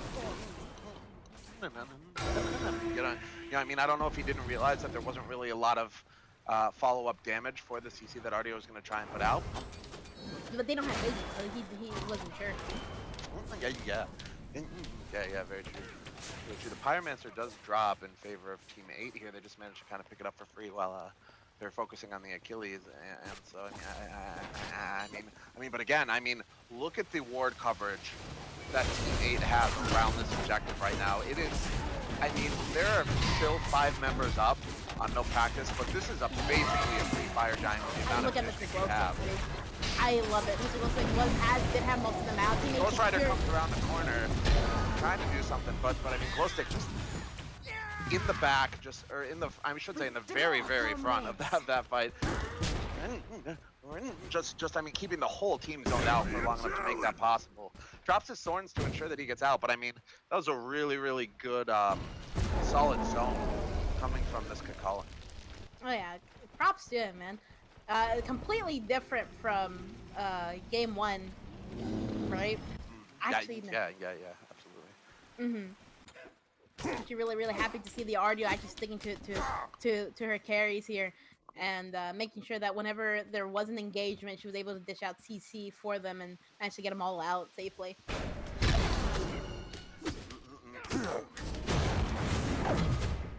Right here, I'm actually expecting to go ahead and push up either mid to right Phoenix, and JC, they could go for a win. One thing that no practice needs to be careful of being caught out. They're a little spread out across the map, and if they see, it looks like they're gonna see on her on the left side. They can force an engagement on anybody here. Yeah. It looks like they're gonna do so. I mean, 3 of the members actually of no practice aren't even on that side of the map. And I mean, it looks like Ghost Rider's probably gonna get picked out here, and which he will. I mean, yeah, that seemed like a. I mean, I understand wanting to push out the lane. But I mean, when you're at the point of the point in the game where grouping up is kind of the most important thing. You know what I mean? And it's just. I'm really interested by Glowstick's build right now. I mean, he opted to go into that Pridwin as the first item here, and I mean, I just find that Pridwin works so much better when you have other kind of tank items online. I noticed that he doesn't have a sledge, and for most of this game, I was kind of curious how he wasn't doing more damage as the Cullen, and I do think it's just kind of partially due to the itemization here. You know, I feel like Achilles has been doing a lot more damage throughout these team fights, especially, you know, I mean, and Achilles does kind of have that sledge. I just think sledge is such a must-have on any physical god almost. I mean, as you say that, Cullen has top lane damage. But this is a skirmish here happening. Bison seems to fall. Simply seems to fall here. Big ult comes out. He is going to lose his life in the return here, though. And I mean, that's actually going to be a 3-for-1 going in favor of no practice. And might be a 4-for-1. I mean, oh man, Ardio's doing everything she can to just distract, delay. I mean, she's doing a great job at it. I mean, she survived much longer than I would have thought based on how this started. And she might manage to get away, but the Kumaru comes out too, and finally they managed to take Ardio. But I mean, Ardio did a great job of distracting for as long as she could. Yeah, considering that they have like 30 time to get up. Yeah, you know. Yeah, 20 seconds to come back up, and only Oof is already at the Phoenix line right now. Yeah, it's good, smart on him to not get picked out right now. Yeah. I think they forced that engagement a little too hard over there in at the mid Phoenix. I'm not really quite sure what exactly happened. We just see as we were talking about Mr. Glowstick, he ended up like engaging very heavily. Yeah. In there. I mean,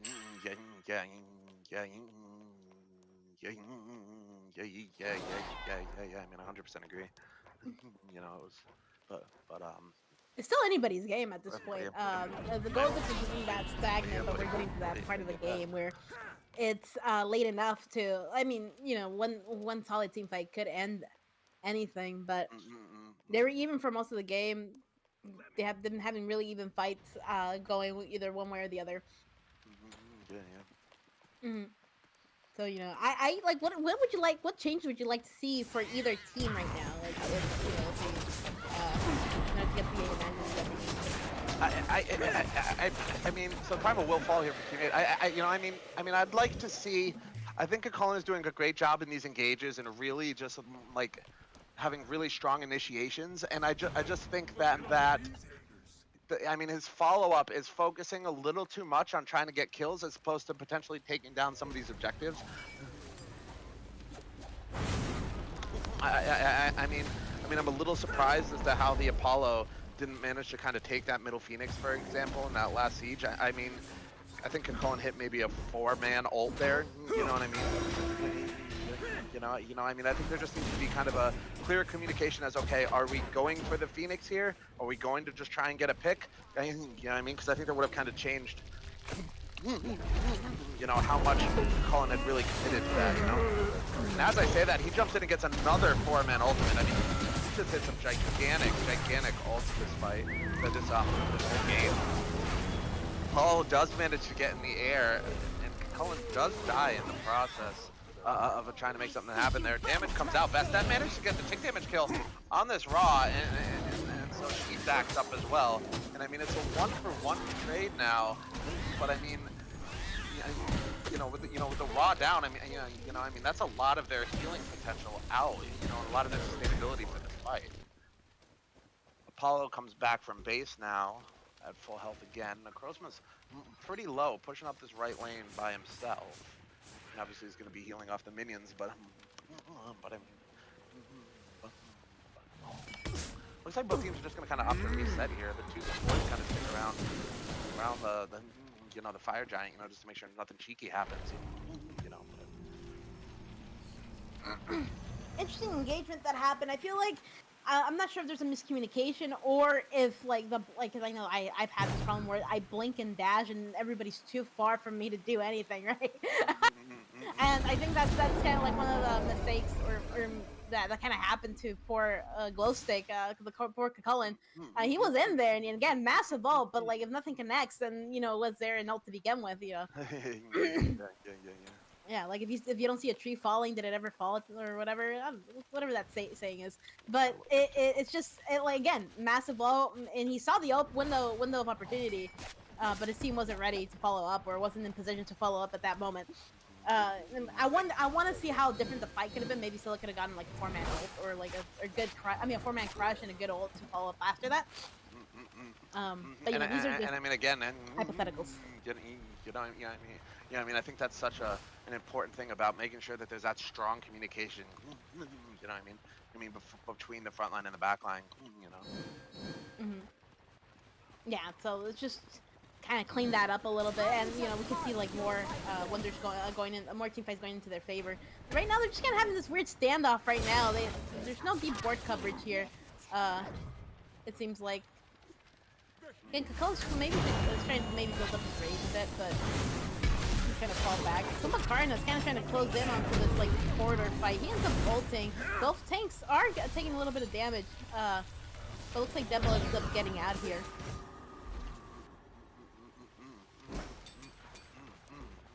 And I mean, the good thing is, I mean, if you're that Kumakarna, you don't even have to back now.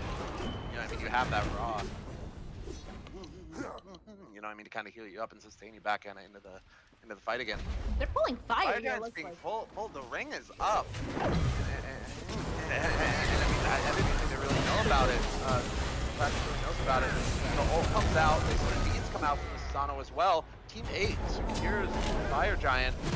Scylla ults and manages to get some decent damage off. It's not really going to be enough. She ends up hitting one of the tanks at Karna. Looks like Necro's gonna be left alone here. Achilles is pushing out kind of both of the damage carries here, really. It's just the jungle and the support inside. So they're kind of up in the front here. They do pick up a kill on her, so I mean the fight can kind of continue here. Great Blink Group comes out, locks the Achilles in place, and only Oof manages to hit that good crush over the wall. And I mean that is looking like it could be a potential Phoenix push here. Apollo, yeah. He's got a picker trying to see if he can kill the Apollo before he does anything. But and he's gonna look like he's end up dying here for it. Susano does die for it here, and I mean he did a great job of pushing off the Apollo, but there was just enough kind of reinitiation there, and they were able to collapse on him soon enough. And the rush comes out, Kuba drops into his passive here, and I mean this might be the game. There's 20 seconds before Raw's gonna get any bit of help, and Raw just uses ultimate. I mean, this could be it. Crush comes out from the Scylla, and they're just kind of just dumping the damage here onto Titan. And that's going to be Team 8 taking Game 2 here. Yeah. This is a really good back and forth set, man. This has been pretty crazy. Yeah. Again, I think one of the. One. Yeah, I think the RDO did a good job at dealing with the jungler. Being that the jungler was a main problem early on in the first game, they picked I'm not sure if it was counterpicked. I'm not sure if it was picked into it. I have no idea. But Susano, I mean, anything with a cripple kind of like messes up Susano really, really bad, and he has a harder time doing his job when he needs to do. He had a hard time trying to get into that back line. Mr. Glowstick and Winner were doing a good job of just zoning everybody out, and like in such a way that they couldn't like wrap around effectively as they did before. And hey, only Oof got some really big crushes and big ults off of that. So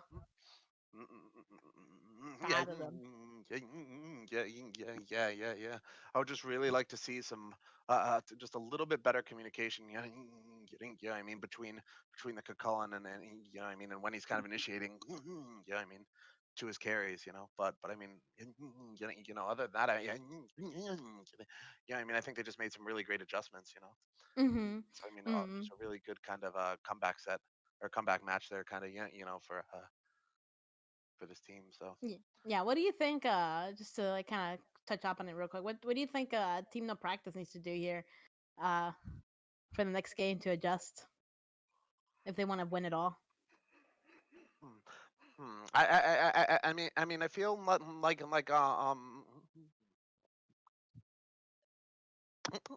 I mean, I feel like Sasano really put a lot of work in that early game, and then kind of as it went on, I mean, he kept kind of going in alone instead of instead of kind of waiting to kind of piggyback and kind of go in with the Achilles and really make like a united front there. And then I mean, I either saw Achilles initiating or Sasano initiating a lot of the time. I feel like in these fights. I feel like if they both went in together, then the Sasano would have a much higher, I mean, rate of survival. I mean, he wouldn't. In these late game team fights, and I mean, he'd kind of have the backup bully there, I mean, to make sure he kind of got out after, and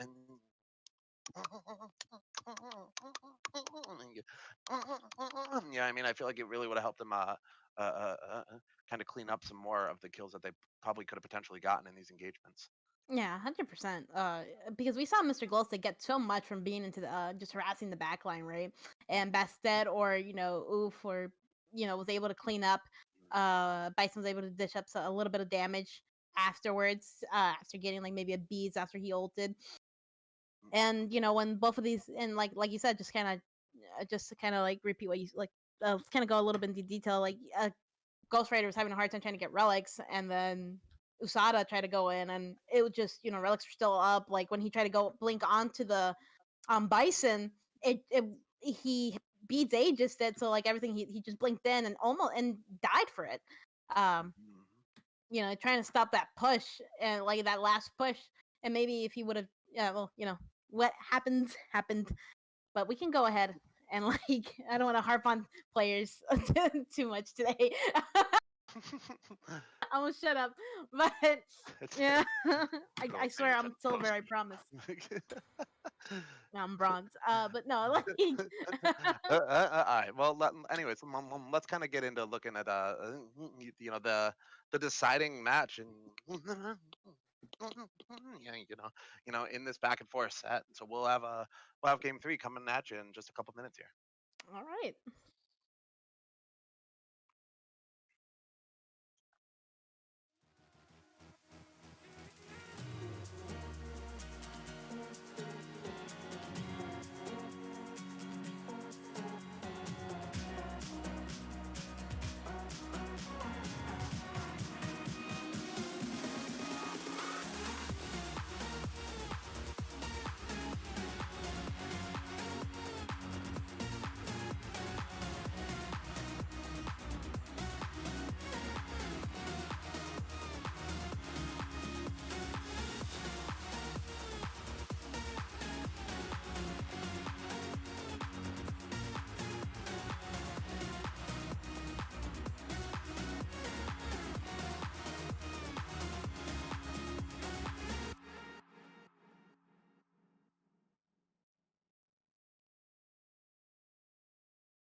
All right.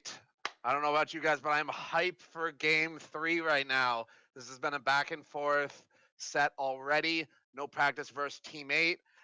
Let's get right into these picks and bans. I can't wait any longer. See here, I'm it's I'm excited. looking like so it's looking like this Cthulhu ban is going to be that first pick again. I mean Cthulhu's been just such a strong character.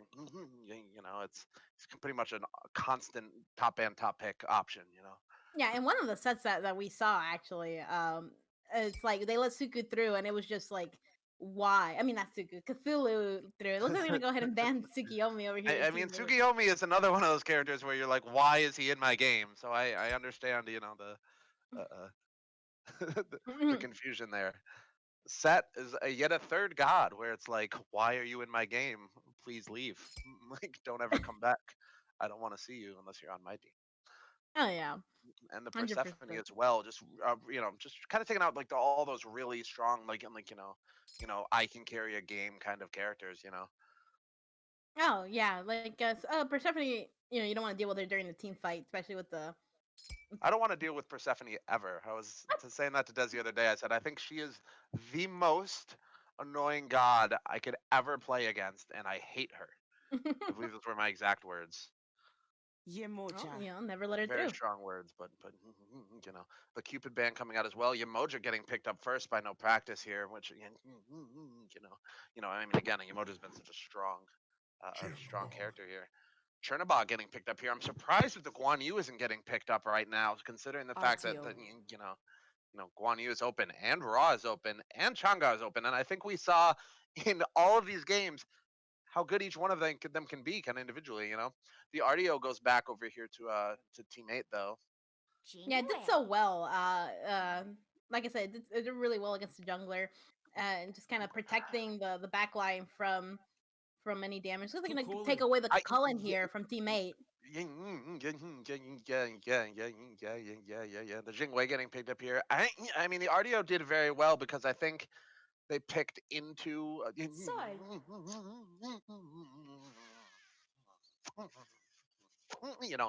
very mobile characters. I mean, it's definitely going to do a lot against this Jingwei. I feel it's going to kind of almost force the ult, whereas otherwise she might be able to dash out. But I'm wondering how the rest of this team comp is going to kind of get divvied up, to see if RDO is really going to get all of that, you know, support, that the use, a soul coming out here, as well from teammate. I haven't seen a lot of magical ADCs yet. Then this. Like a Nesha ban? I don't know. I think they might possibly be thinking that RDO may be going into the solo lane here. I mean, Sobek gets banned out as well. I'm not 100% sure why they banned the Sobek. It looks like, the support and solo, are picked. They're Triplet really band coming out as well. Man, I really think they're banking on that RDO going into the solo lane. But the Pele band coming out finally for teammate, and we're into the last part of Nemesis. this draft. Nemesis is getting picked up here by teammate, and I think Nem's a pretty good pick here to try and slow down, a potentially New. big Kukulin or Yamoja. 100%, man. You don't want like I think Nem is a good answer against the Cullen. if he were to pop off as a teammate, like had him go. I want to see what's this last pick here, whether it is support or solo, because we never know until we go in. Oh my god! And we see a Xingtian being picked up here for teammate. I see the Thor pick here too. This is an interesting team comp from both teams here. I mean, I guess they were right, and they were expecting another Guardian to come out for Team 8. I'm curious as to whether Artio is going to go into the solo lane or the support lane, because I mean, both characters have been, between the Xingchen and Artio, have been known to do both. So I'm pretty curious to see how that gets kind of transcends into the next game. Yeah, 100%. I'm a big fan of the double hunter comp, and because I only played double, like my team used to play nothing but double hunters for the longest. I'm not sure. Were you there, Vaughn? Were you part of that when we did nothing but double hunters? No, I was there for a brief time. Yeah. A brief time. Okay, you were there for a brief time, and like I'm always excited to see it. I want to see how these guys execute it. Maybe I would have liked to see a Fafnir just to kind of like round out like the late, but again, duo pressure and all that stuff. But Team No Practice also has a really good comp as well with the Jingwei. I actually really like the initiation that provides with the Kakulin and Thor. Maybe we are gonna see that double. And like Kakulin going in and then Thor ulting into the backline because we discussed Yeah. Susano was having a hard time trying to get in there, and trying to follow up off of his solo laner. So we'll see. We'll see what's gonna happen, guys. Yeah, I'm expecting this. So hopefully, I'd like to see teammate try and go for kind of a lot of kind of earlier objectives. Based on the fact that they have those two auto attackers. You know what I mean? To try Oh and yeah. shred objectives. But one of the interesting things is, I mean, they have the new offer global vision. They have the Thor with the semi global vision and ultimate. I mean, they may be able to kind of counter. You know what I mean? And kind of look to steal objectives. That are being burned by this double auto attack comp. So let's get right into it. Hanta, we have the deciding match, No Practice versus Team 8 coming at you. Let's go.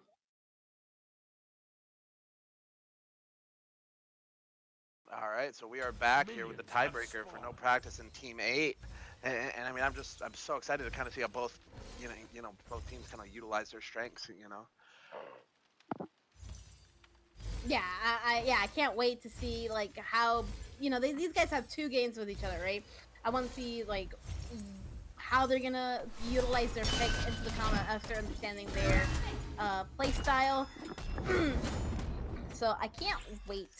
Right now we have the Thor pick here, which I'm actually really excited to see for the for Team No Practice.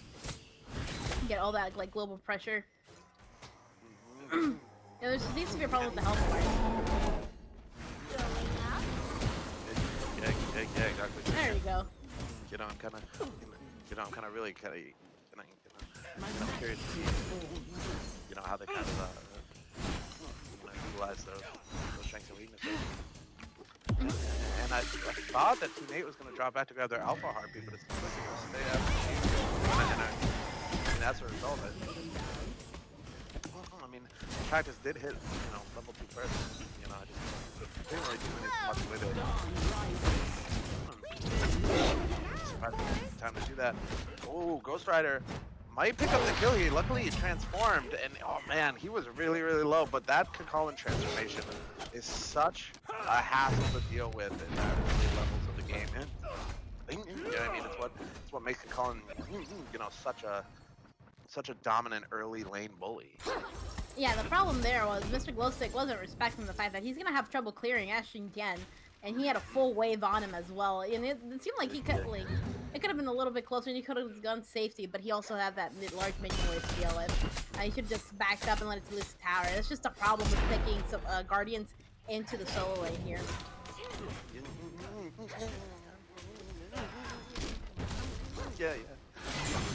Yeah, and I mean, one of the when you pick the Guardian into the solo lane, I mean, you're basically kind of just accepting, hey, I'm gonna lose.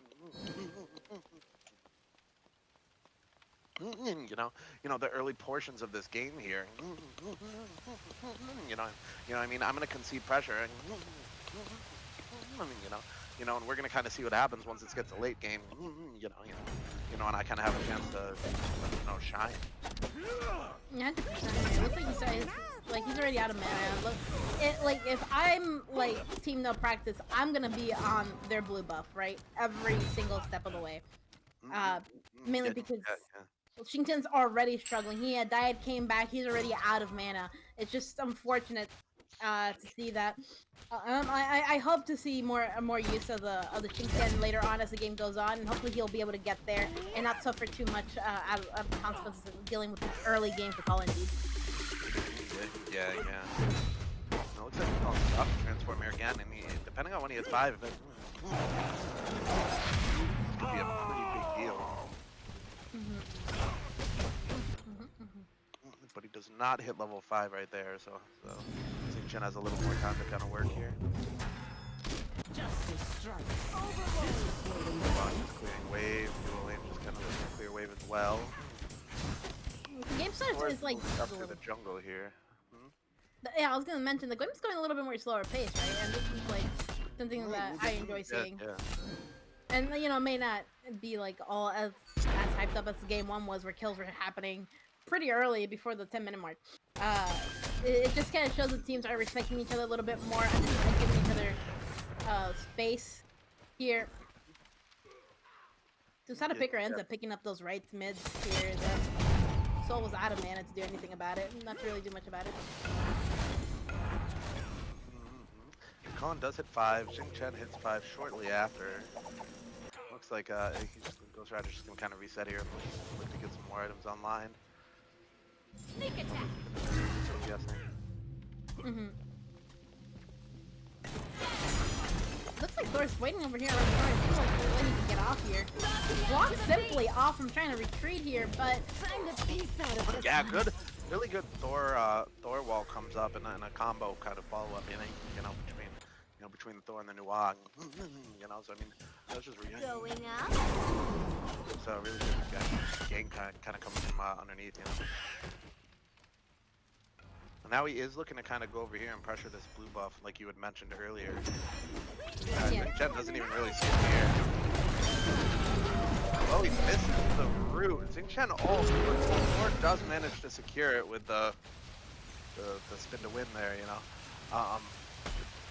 And I mean, now Xing Chen's ult is down. I mean, he may be in trouble if Colin does decide to kind of jump him down. Takes the T1 tower. I had not realized how low the tower actually was. he made a nice slap on this Colin. But a huge rotation coming out to help their solo laner here. The solo laner does drop, but managed to get some really good pressure kind of coming back this way, and they are going to pick up Ghost Rider in the process. Nemesis does look towards the blue buff, but it's already dropped by the Thor. Looks like they left Artie over there, and Duel like kind of just defend for herself for a little bit as that rotation happened. Trinabot should be looking to back really quickly here and try to get back into that lane. So he's make sure he's not losing too much bar, because honestly, it was a good rotation from him. But you have to keep in mind what you're losing for that rotation. 4 people split that kill, and yeah, absolutely. Absolutely. Oracle's dropped for the way of teammates, so they have vision on the Gold Fury. That's really what they want.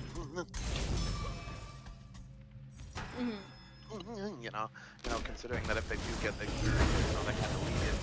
I mean, early objectives, are a big possibility for them, given their comp. So. Looks like Trinabot's back into the lane. He looks like he's still even level with them. Currently, Team No Practice is about a K over. It looks like Usada Picker gates over here onto dual lane and try to secure that alpha. He gets the alpha. The shell comes out actually from the RDO here, but nothing much else. Emojo doesn't have a ton of Omi to really follow up a lot here. I'm wondering if they're gonna try and jump in on this Soul though, who's pushed up very far right now. Right now, looks like she's rotating over to possibly check mids. I think she's trying to. I did. Yeah, she came up beats Kakon. Huge hammer toss goes both ways on this quickly. The Nemesis here does manage to get the kill. Ghost Rider's cleaning it up there. And now the hunt is onto this Thor. And Oh, Thor is he's going to coming. give the hammer away. The shell does drop. Ghost Rider might find some punishment here in return. I think Chen also very low. This what was it, the Aegis came out. So my apologies from the new on. A bunch of damage goes out onto this Soul and Chernobog from Ghost Rider, and just manages to kind of push engage. I mean, I like the fact that they're using that Chernobog ult when fights are breaking out to really try and give them the extra man up. I just hope that he is able to balance that, with getting farm. And, actually, simply managed to pick up the kill on Thor, the back there. And Chernobog dashes into the wall to stay safe from the Emoja ult. Tier 1 and mid will follow, and at 8 minutes, that Tier 1 fall. Looks like Nemesis is going here into the bag, trying to pick up this new one here. It looks like she tries to get it. Great push comes out from the Kakon and the shell follow-up for the Nuwa.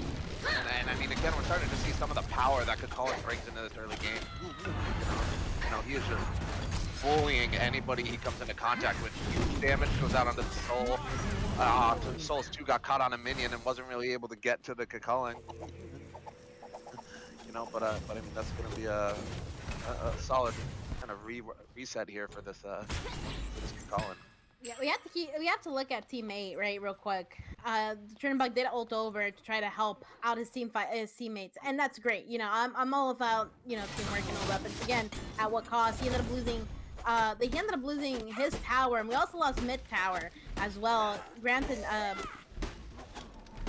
must have been a big help, but you have to be careful letting that Jingwei get so far up on him. She's already 2 levels up, and she really hasn't been doing much, right?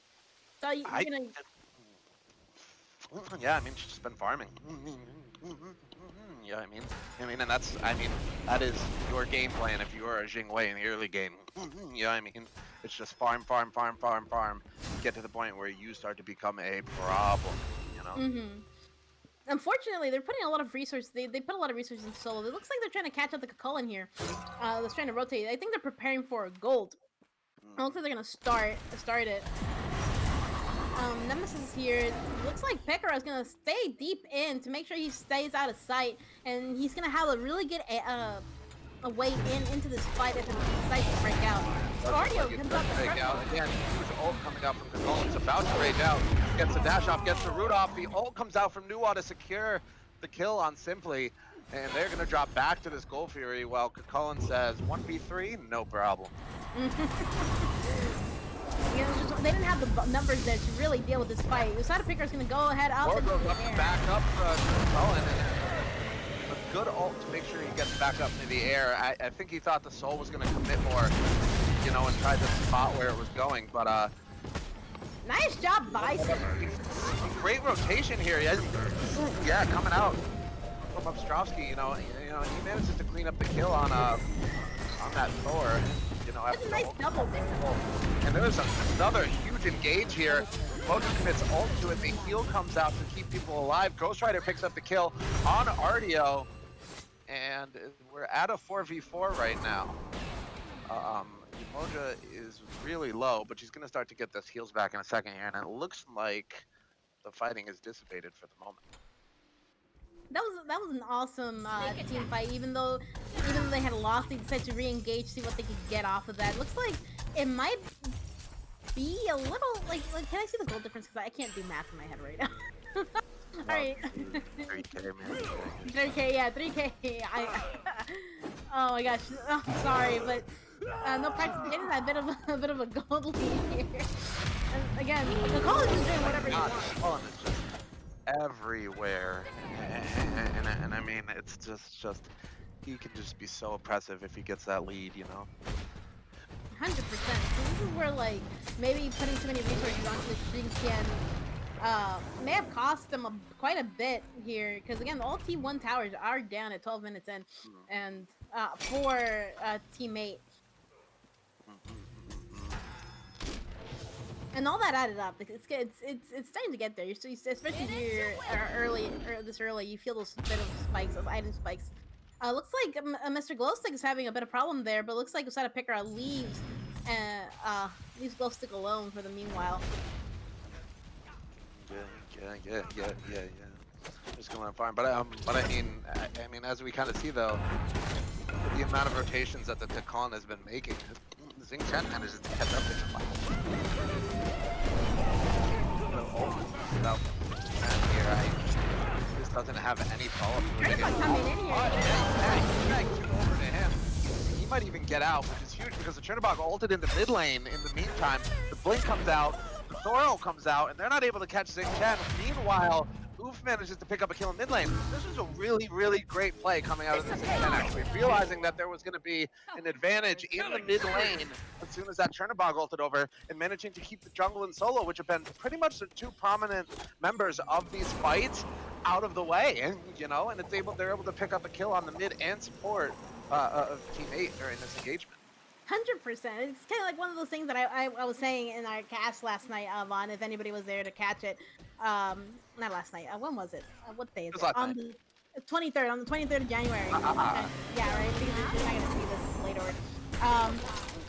You know, like if a team they have numbers on one side, something else has to happen on the other side of the map. Looks like Team Mate's gonna take T1 over there in mid, and Team Way's here trying to protect her. Ult to try and just trying to secure her, you know, her T1, which she will save, but at the cost of her ultimate. And it looks like the cavalry's kind of showing up over here with Kakoan looking to rotate over and try and make something happen. Yeah. Wow. Okay. I'm stoked. I'm stoked. But I mean, again, right? You know, Kakoan has managed to do a ton in these fights, but you know what I mean. But there's something to be said for kind of over rotating, and you know what I mean. Kakoan is 4-1, and Xing Chen is 0-2, but they have the same, you know, they're the same level right now. You know what I mean? And if you're in the solo lane, I mean, I know your T1 is gone now, but I mean, that's really all you want to do is just stay relevant enough on this Xing Chen until you get to the late game. Xing Chen is actually ahead now, you know?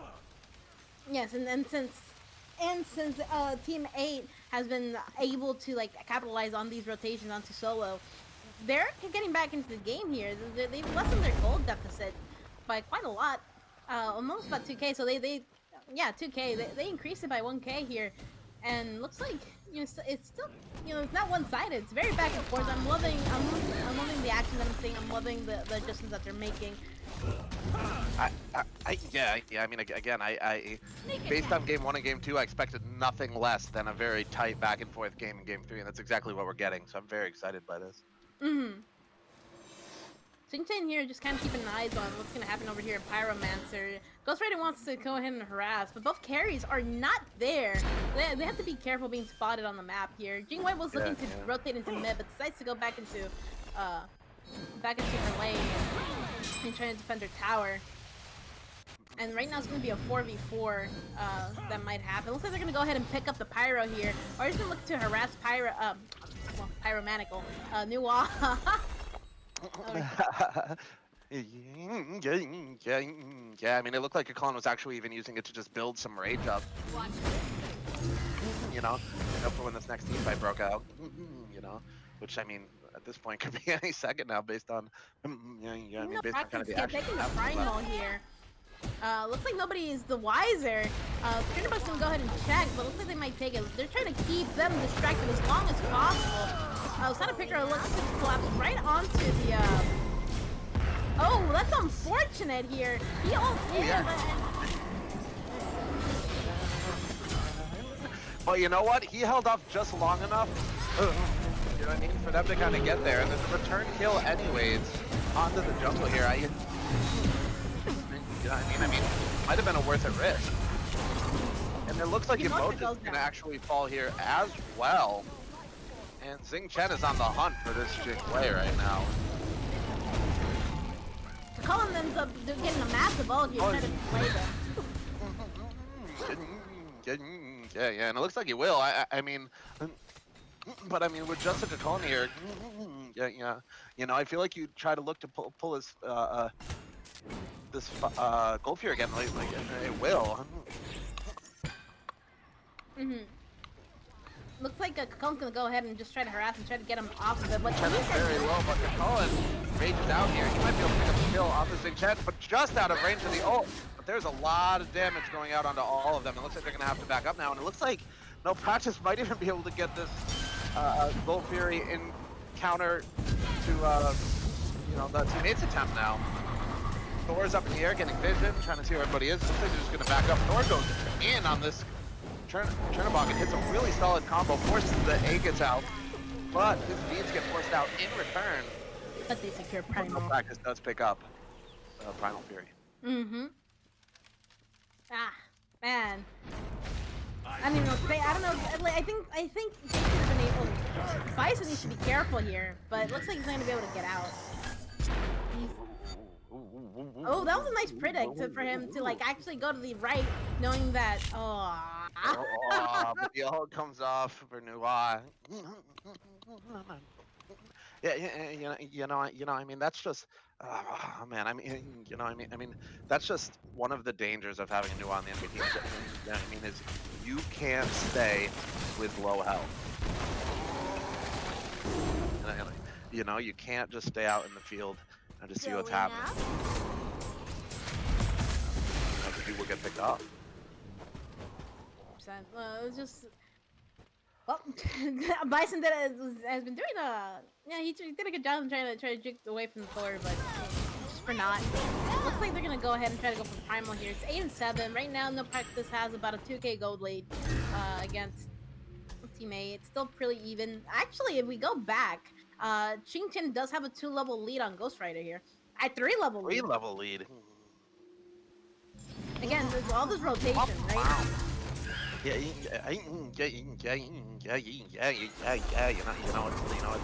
It's the rotations and just the importance of being able to farm efficiently.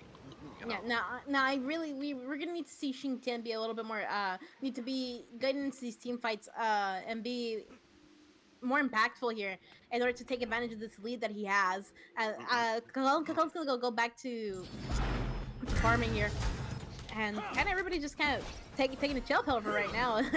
As much as back and forth has been going on throughout the game. I tell you what, man, I really hope Xing Chen is paying attention, because if I'm him, I'm saying right now it is my turn to start to bully people. You know what I mean? You know what I mean? I hope he's paying attention that oh wow, the tables have turned. You know what I mean? I get to be the bully now, so I hope he really just starts to use that efficiently. Well, right now they don't have the numbers to really fight this here, so this could be problematic. The Nuwa does get her back off, so it's just the supports over here, and looks like they just figured that out. So the engage does happen. Huge ult comes out here. The Emoja's walls come up, but Xing Chen ults her back over the walls. She is very caught out right now. Thor with a big ult trying to make sure he can help. The Emoja rings help him get out as well, and I mean, that's just a really heads-up play by that Thor, making sure that his support gets out of the fight. Nuwa ult comes up, the shell comes out here to try and help the Artio get out. She does this on a sliver. She tries to slow the Kakon, but that might cost her, and it does. Nuwa picks up the kill on Winter Storm. Pyromantical starting to charge down this mid lane. Thor is still in here trying to do everything he can.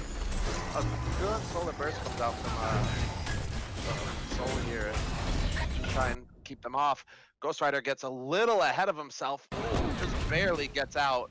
The Aegis comes out from Nuwa, and Oliu's is going to pick up that kill with an auto, and looks like Ghost Rider may be in trouble here too.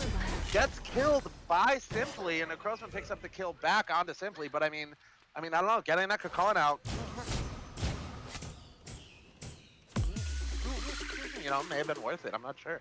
Away we Well, that was an interesting events that happened, dude. So much happened in such a short amount of time. I'm still trying to wrap my head around it.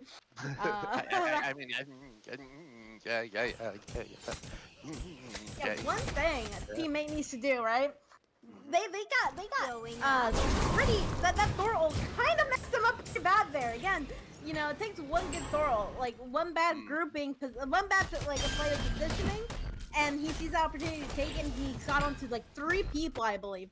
He was able to get out, fortunately with the help of Emojin. That, like, I was kind of like, wow, he actually got out. He actually got out. And I was I'm still kind of like in disbelief about it. A great fight from both of them. Again, teammate needs to be very, very mindful of how they're positioning once they're getting out of these corridors here into the lanes or in between into the jungle to avoid a massive Thor ult. Right now, Nuwa and like Jingwei have been doing a great job of just kind of like dealing out the damage when they can, and like being positioned far enough for the Nemesis to not really do much to them, right? Well, especially with the Umoja constantly trying to peel for her, for them.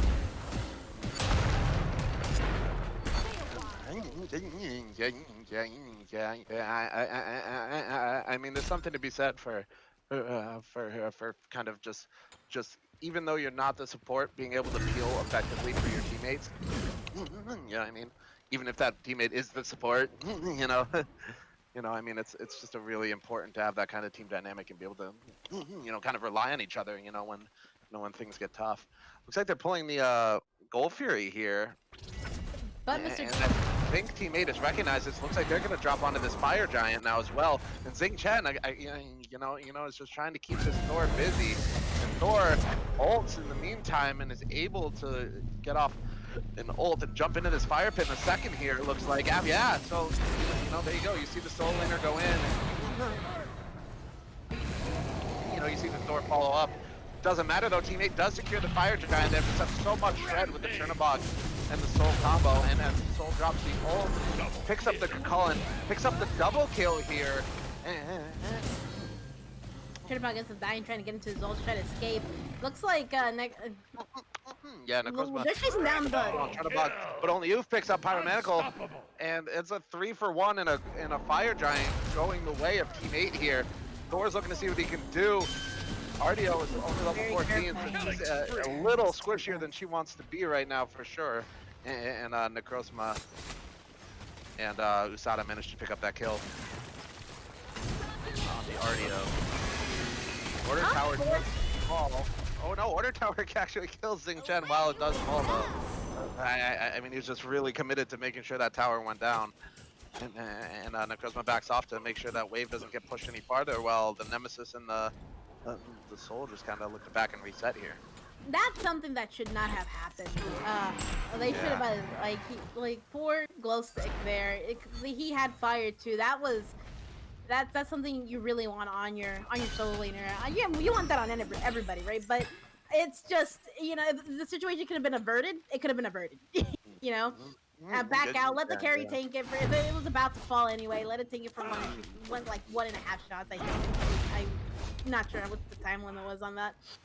I think it fell as he died. Just sucks. Dude. I'm sorry. I'm upset. So like he got 1.6. Gosh. Right now, Team A is. Yeah, it does seem like just a misplay. I mean, it's definitely something that happens. And, I mean, when you kind of get caught up in, in the kind of excitement, the intensity of the game. I mean, this is the most intense set I've seen yet this season. And it might possibly in SLL history. I mean, it's 26 minutes into the tiebreaker game. It's 12-12, and there's maybe a K.5 gold difference. It's just pretty crazy right now. Looks like they're gonna pick up the Pyromancer here for 3, and they do. And now we're at what, a 500 gold difference. I mean, this is just kind of insanity right now. Yeah. Man, like if I'm Team No Practice, right? I guess they need to be careful. They gotta be careful for these picks here, because Glowstick's gonna get caught out, and I'm just worried, dude. I don't want anything. I wanted to get another good fight from them. I'm expecting him to get collapsed on. Looks like Ardio and Soul are gonna go ahead and push Dual Lane here, and he's just trying his best to kind of keep them distracted.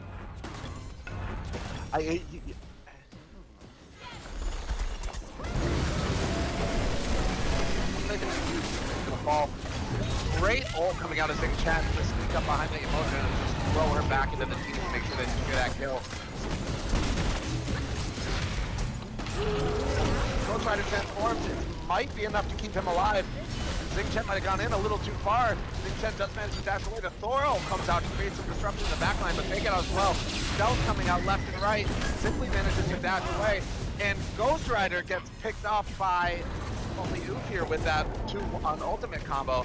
And Chernobog, ooh, ballsy play. Chernobog ults onto this door. He's been causing trouble. I mean, most of the game, but they collapse on the Ghost instead. Iron Man could manage to get a kill on this Nemesis, but it just might not be enough because both of the carries right now, the Soul and the Chernobog, are still alive, and I mean that's pretty big right now in terms of what they need in order to be able to kind of push down this middle tower. Now it looks like 2 of them are gonna reset while Xing Chen starts to tank this tier 2. They gotta be careful here because they don't have backup right now. Fortunately, they do get out. Wave does go into the Titan too, which I mean it's got to be like at the very least in the back of their heads. Hey, we don't have a Phoenix. I mean obviously they're just regular minions. But it's always a little worrisome when you see it, on your screen, and you hear the Titan is under attack, No. Well, what? I thought I did pretty good with that. Oh, come on. I know. I thought it was No adorable. credit. No, I thought it was adorable. Okay. So guys, all right. If you guys don't know, I laugh at a lot of stuff. Right? And some things is funny, or I think it's adorable. I giggle and I laugh, and it's not. I swear it's not BM. I just don't know how not to respond, so I just laugh. Okay. Most of the time, it's like you tell me, "Oh, hey, you look nice." I'll laugh. Chilling over here, slapping each other around a little bit, just kind of. Nothing much is gonna happen there. It's Emoji. Emoji's gonna able to get out scot-free. Fire Giant's getting pulled again here. I don't think they really had timer on it because Xingwei is all the way in left lane. Even with her passive, she's not going to get there in time. Emoji's starting to move up, but Ardio's doing a good job of blocking her out, and it looks like nobody else is going to be able to get in. Teammate has destroyed the Fire Giant, as you saw on the screen, and it looks like they're going to push up this right man now as well. Possibly dropping the mid for this T2, which it looks like is the decision they're going to make here. And it's just like a full retreat here out of no practice. About ready to have to play tower defense. If teammate does a great job as they did into that, if they feed into the Phoenix well again, they should be able to get off game after that. I would do say so myself, but looks like they're gonna go ahead and fall back to Primal That's Fury. possible. Now I kind of wanna harp on this point, right? They're gonna pick up Primal. I'm not sure what they're picking up right now. It's a pretty open lead, but they are expending some of their time. Now, if they're trying to finish up the last item, I guess it's not a bad call. If that's a team-wide decision, but they are wasting a lot of time in using that valuable Fire Giant to go ahead and siege, and it's giving Team No Practice a chance to kind of go and secure some of their buffs here, and secure some farm, knowing that they have some breather to kind of push up instead of continuing applying the pressure. They did well, and I feel like they're kind of like stopping their momentum that they had going for them. And again, look, Ardio's backing right now, and it's then now they have to wait for Ardio to get back out because she hasn't backed yet. Again, you're staggering your back timers. Yeah. And these are little things, right? This is a small thing, but for me, it's big. I wish I could check the fire timer. I mean, they've already used about a minute of it. Okay, forgive me if I'm wrong. I just but like it's being used up, and they don't have that much time to really, I don't know. I really need to see them start pushing. Looks like they're gonna go ahead and go for that weak Phoenix on the left hand side. Luckily they're starting to group up together. Hopefully they'll be able to. I'll see what happens during this siege into the Phoenixes here. Yeah. I'd like to kind of correct something you said here a little bit. I mean, you said it's a little thing. I think it is a big thing. I mean? I just think it's something that a lot of people don't understand at the lower levels of competitive play. You know what I mean? I think it is a very big detail when you're making sure you're backing at the right time. You know what I mean? And making sure you're really getting the most out of the time that you have. With this Fire Giant. And it looks like they're gonna do that anyways because Ghost Rider is gonna fall. Xing Chen is gonna make it out alive. And I really like the Stone of Gaia pickup from the Big Man going into the later parts of the build. He had a ton of protections, but not a lot of health. And it's really doing a lot for him right now. Soul picks up Pyromanical as well. And I mean, it's a 2-for-1 so far. Chernobog is down, but you still have Soul on the auto attack. Although, ooh, Thor almost hits that hammer and take him out, but Soul does hit the 2 back on Thor. Thor's gonna have to go back to base, but the Phoenix is still alive. Yeah. Barely. It is still alive, and I mean, you know, you may have lost a person or two. Yeah, it's still a 4v3 here. I'd still You look know, to but- like continue with pushing here, but they don't have like the healing that they need to kind of continue to push. They're healthy enough. They just gotta be careful not taking unnecessary. I mean, now with them split pushing this mid wave in, Xingtian gets a big ult onto the Jingwei and to Devo here, but looks like he's able to get out. yeah, great job on that engage though, because it got them the you know, that left Phoenix again. You know, only was able to kind of step in. Ooh, Symphony got in a little bit of trouble there. I think he dropped his beads in order to get out of the way of that stun once it hit, just to make sure he didn't get follow up by the 1-2 tap there from the Thor. I'm kind of biting my nails for Mr. Glowstick here. He really needs to get out and kind of go back to the scene because, again, we're at the point of the game where, you know, their fire just went out, by the way. At the end of that, it took him the rest of their fire giant to, like, kill that Phoenix, right? They again, you know, it's like kind of, I can't help. God darn it, dude! I love you guys. I honestly do. But God darn it! Huh? You're doing fine. Oh, no, You're yeah, fine. yeah. You're doing fine. No, you're doing. Chillax. You're doing great. Okay. Talking. I'm talking. We're all talking. You know, we're all having a good Gosh. time. Oh Yeah. my gosh. No, it's just Easy peasy. easy peasy. You're right. You're right. You're right. Oh my Does gosh. look like Fire Giant's about to respawn here though, and Jingwei is trying to handle this you know, this last fire wave in the left lane before rotating over. But I mean, man, it is always kind of dangerous. And again, you know, that's one of the best things about taking the Phoenix on the opposite side of the Fire Giant. You know what I mean? Because that fire wave is pushing in, somebody's gonna have to address that. Luckily, Xing has her passive. She will be able to get here faster than most other hunters would. And it's a good thing she does because it looks like the engagement's starting already. Both of the front line just got ulted back by the 10. Another beautiful Xing 10 ult to help separate the team. Thor dives in, but he does not have any follow-up from the Jingwei and Suwa, who are still behind their back camps. However, simply goes in a little too far, gets picked up by the Jingwei. And it looks like Mr. Glowstick just didn't realize that the fight had got pushed back so far, so he's gonna fall too, and it looks like this Fire Giant is gonna go the way of no practice. This is what I was worried about, right? You extend the game a little too far out into because again they had momentum, and here I'm tired of no practice, right? They ended up separating the fight far enough to get the middle laner and the jungler, I believe, far enough away from each other so they can support each other. And then it became a 3v5 real quick, and right now everybody. And only Youth is gonna get caught out too. It looks like trying to see if he can do anything about that Fire Giant. And yeah, Nakosuma's gonna hit some big autos there and just chunk her down. And now, I mean, this Ardio might fall as well. I mean, you know, this is just a really big turning point, you know, in this game. Bison really needs to go ahead and back here. There's not much you can do against this push over here inside. Yeah, the T2 drops. The heals are coming out for this good culling. Watch this move. I mean, that's going to be a T2 as well. And I mean, you know, we just saw a huge turning point in this game, but it's still 18-18, and there's only a 1K gold lead going the way of no practice. You know, just to show you guys, you know, how neck and neck this entire set has been. Oh yeah. Yeah, but they lost a bit of lead that they had. The practice If it does go down, I mean, you know, Glowstick tried to do what he could, you know, to get in there, but it's just not enough time. Yeah, fire. They're still gonna have fire for the next couple of minutes.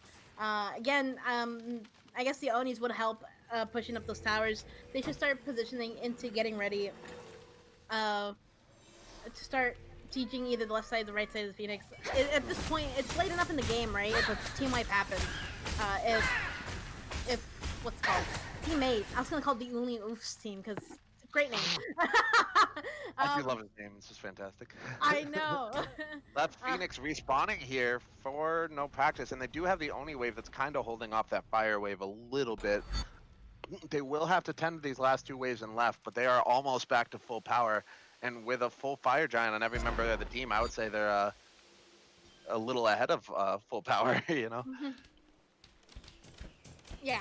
Uh, um, they should have about like a 2 minutes left on their fire giant here. They should start grouping up and taking a Phoenix down. Gamoja and Kakolan are trailing a little bit far behind. They have to be careful because if they're not ready for the siege, they're gonna face a bit of a problem. Looks like Nemesis and Chernobog are already backing.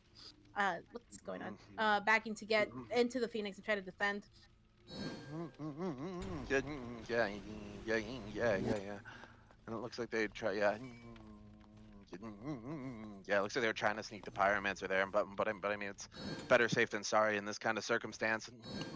You know. Looks like they're gonna go ahead and go forward with split push, having simply defend over there. Shinken blinks in. Big ult. It does pull the beads out of the carries here, and I mean, you know, I do like the fact that he engaged right back into tower after he got the beads out. And, you know what I mean. You need to be under your tower, especially or under your Phoenix. You know, especially considering that the entirety of No Practice still has their fire giant up. Oh, and it's enhanced too. Luckily, he was able to get the beats. It's a big win for him. Mhm. Absolutely. Oh, Jesus. Fifth round, a good Riptide comes out to try and knock this Chen back, but there isn't really any follow-up. I don't think they were really committed to it. Stepping up. Good CC coming out here to stop the Kakolan, but it's not going to be enough. Both Thorns drop from the Emoja and the Kakolan, and the front line has initiated. Phoenix is almost down. It is now down. The Crossman did a good job focusing it there.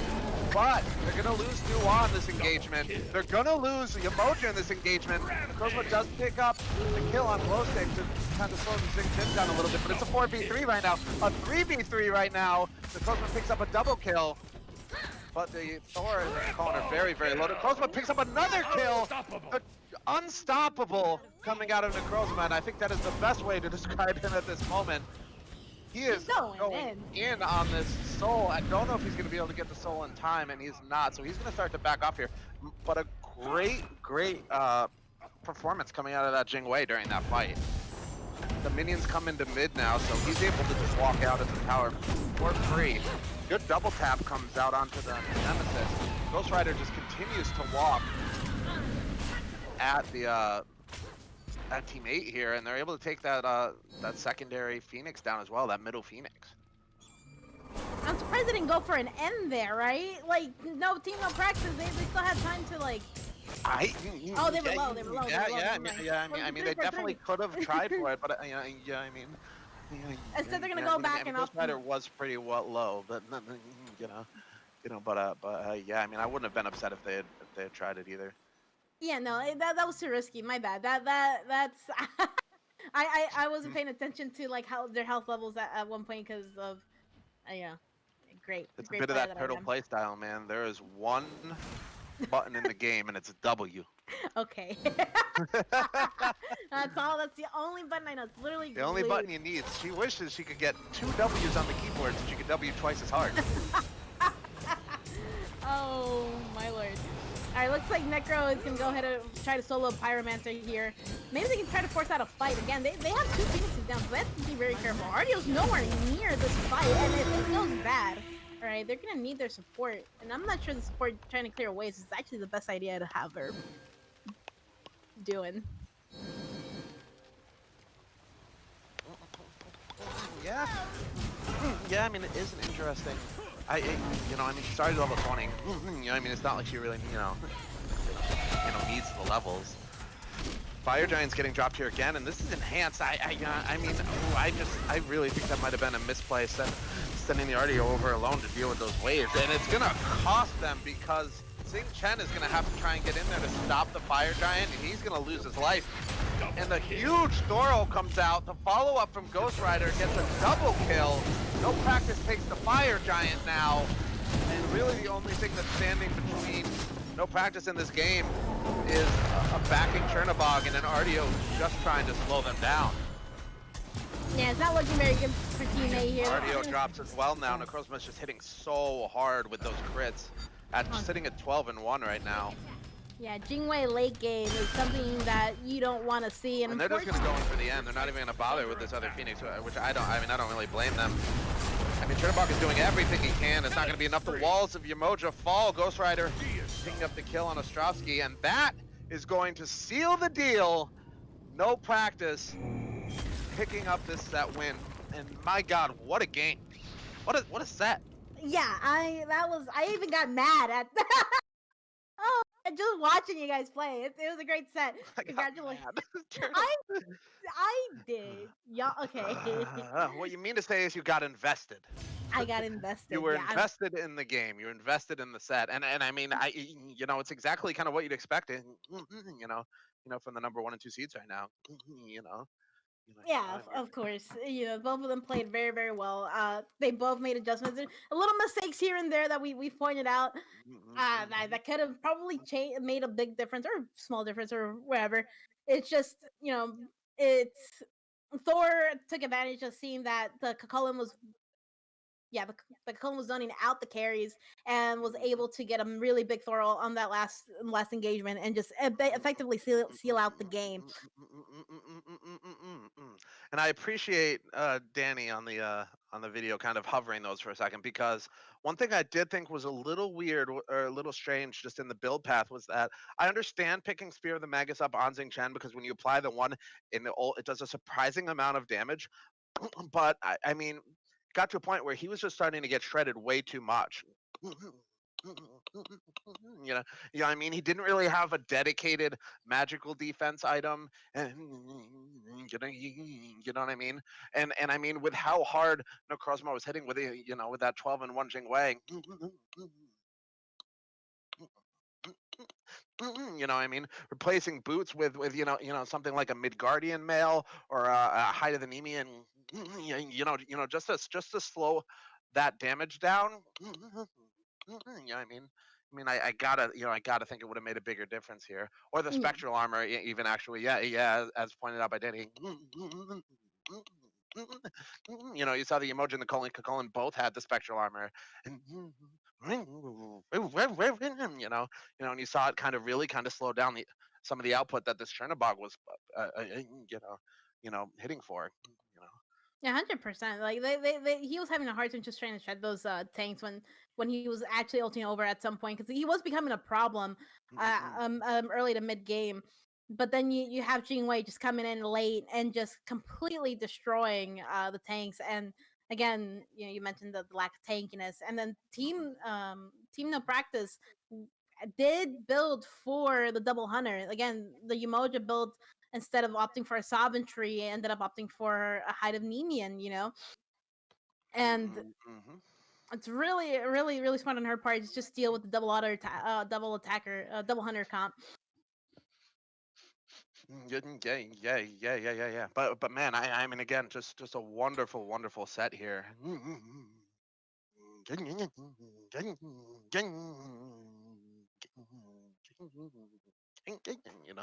You know, yeah. I mean, I guess I don't really have much else to say. It was just it's a good back. I'm just so content. Just sitting here. And just letting it all kind of process, man. Just a really great set coming out of this SLL week 3. Mm-hmm. Now, who would you give MVP on to Team No Practice here? Oh, I was hoping you would not say that to me. Okay. Okay. Um, man, it's tough because I think various members kind of picked up the mantle and ran with the game at different points in the game. You know what That's I mean? true. You know what I mean? Usada did a great job in that early game of really getting his lanes ahead. And then I think Ghost Rider kind of took off in a lot of the team fight phases, and you know what I mean, in like that mid-ish game, you know what I mean, where he starts to make those first couple rotations from the solo lane, you know what I mean, and then Nick Rose on the Jingwei kind of put the nail in the coffin, in the late game in these team fights, So I mean, it's a really hard toss up for me between those three. Yeah, if we look at overall in the set, right? Mhm, We see the solo laner uh constantly apply pressure, constantly trying to zone and all mhm, sets. Asada had always had strong early games, but my only gripe was the fact that around mid, like you said, like mid to late game, he was not doing so hot. But then around mhm. late game, I mean around this third game, he did a lot better. He felt like he became more of a team player. Mhm, mhm, You know what I mhm. mean? Yeah, yeah. He definitely started to use those ults to set up the rest of the team or to help peel for the rest of the team, secure objectives. I mean, he really got a ton of value out of this Thor pick, I think. Yeah, 100%.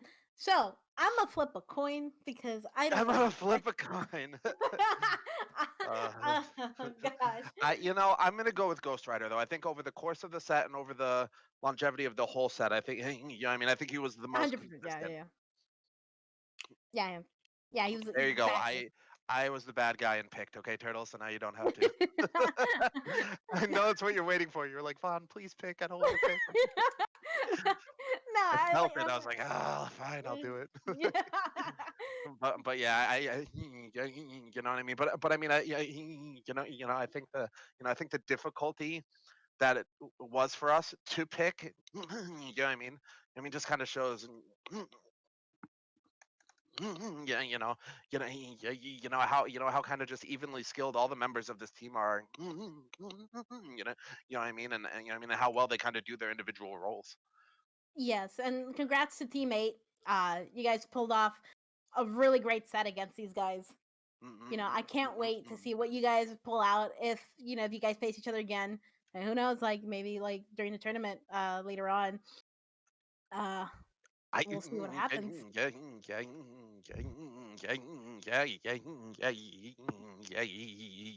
yeah. I mean,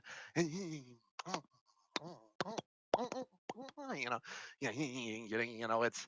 I mean, Turtle mentioned a coin flip. I mean, for us picking, but I mean, my God, I mean, this was just a coin flip in terms of just skill sets. What I mean? What I mean? And who was really going to pick up that game? Oh yeah, 100%. Oh my gosh, great game, great game. I need I'm just gonna go ahead and wrap it up here. Yeah, yeah, that's probably a good one. All right, well, hey, like I said, and like I say all the time, from everybody here at the SLL, we really, really appreciate everybody who tunes in. We appreciate everybody who's joining the league and teams, and what I mean, we're just constantly growing, constantly getting more people into the Discord and talking about it. It just really means a lot. That we're able to kind of provide this you know, for newer players, wanting to try and get into the competitive scene. So again, thank you everybody. Thank you Turtle for helping me with the cast, No and problem. we'll see you guys next week.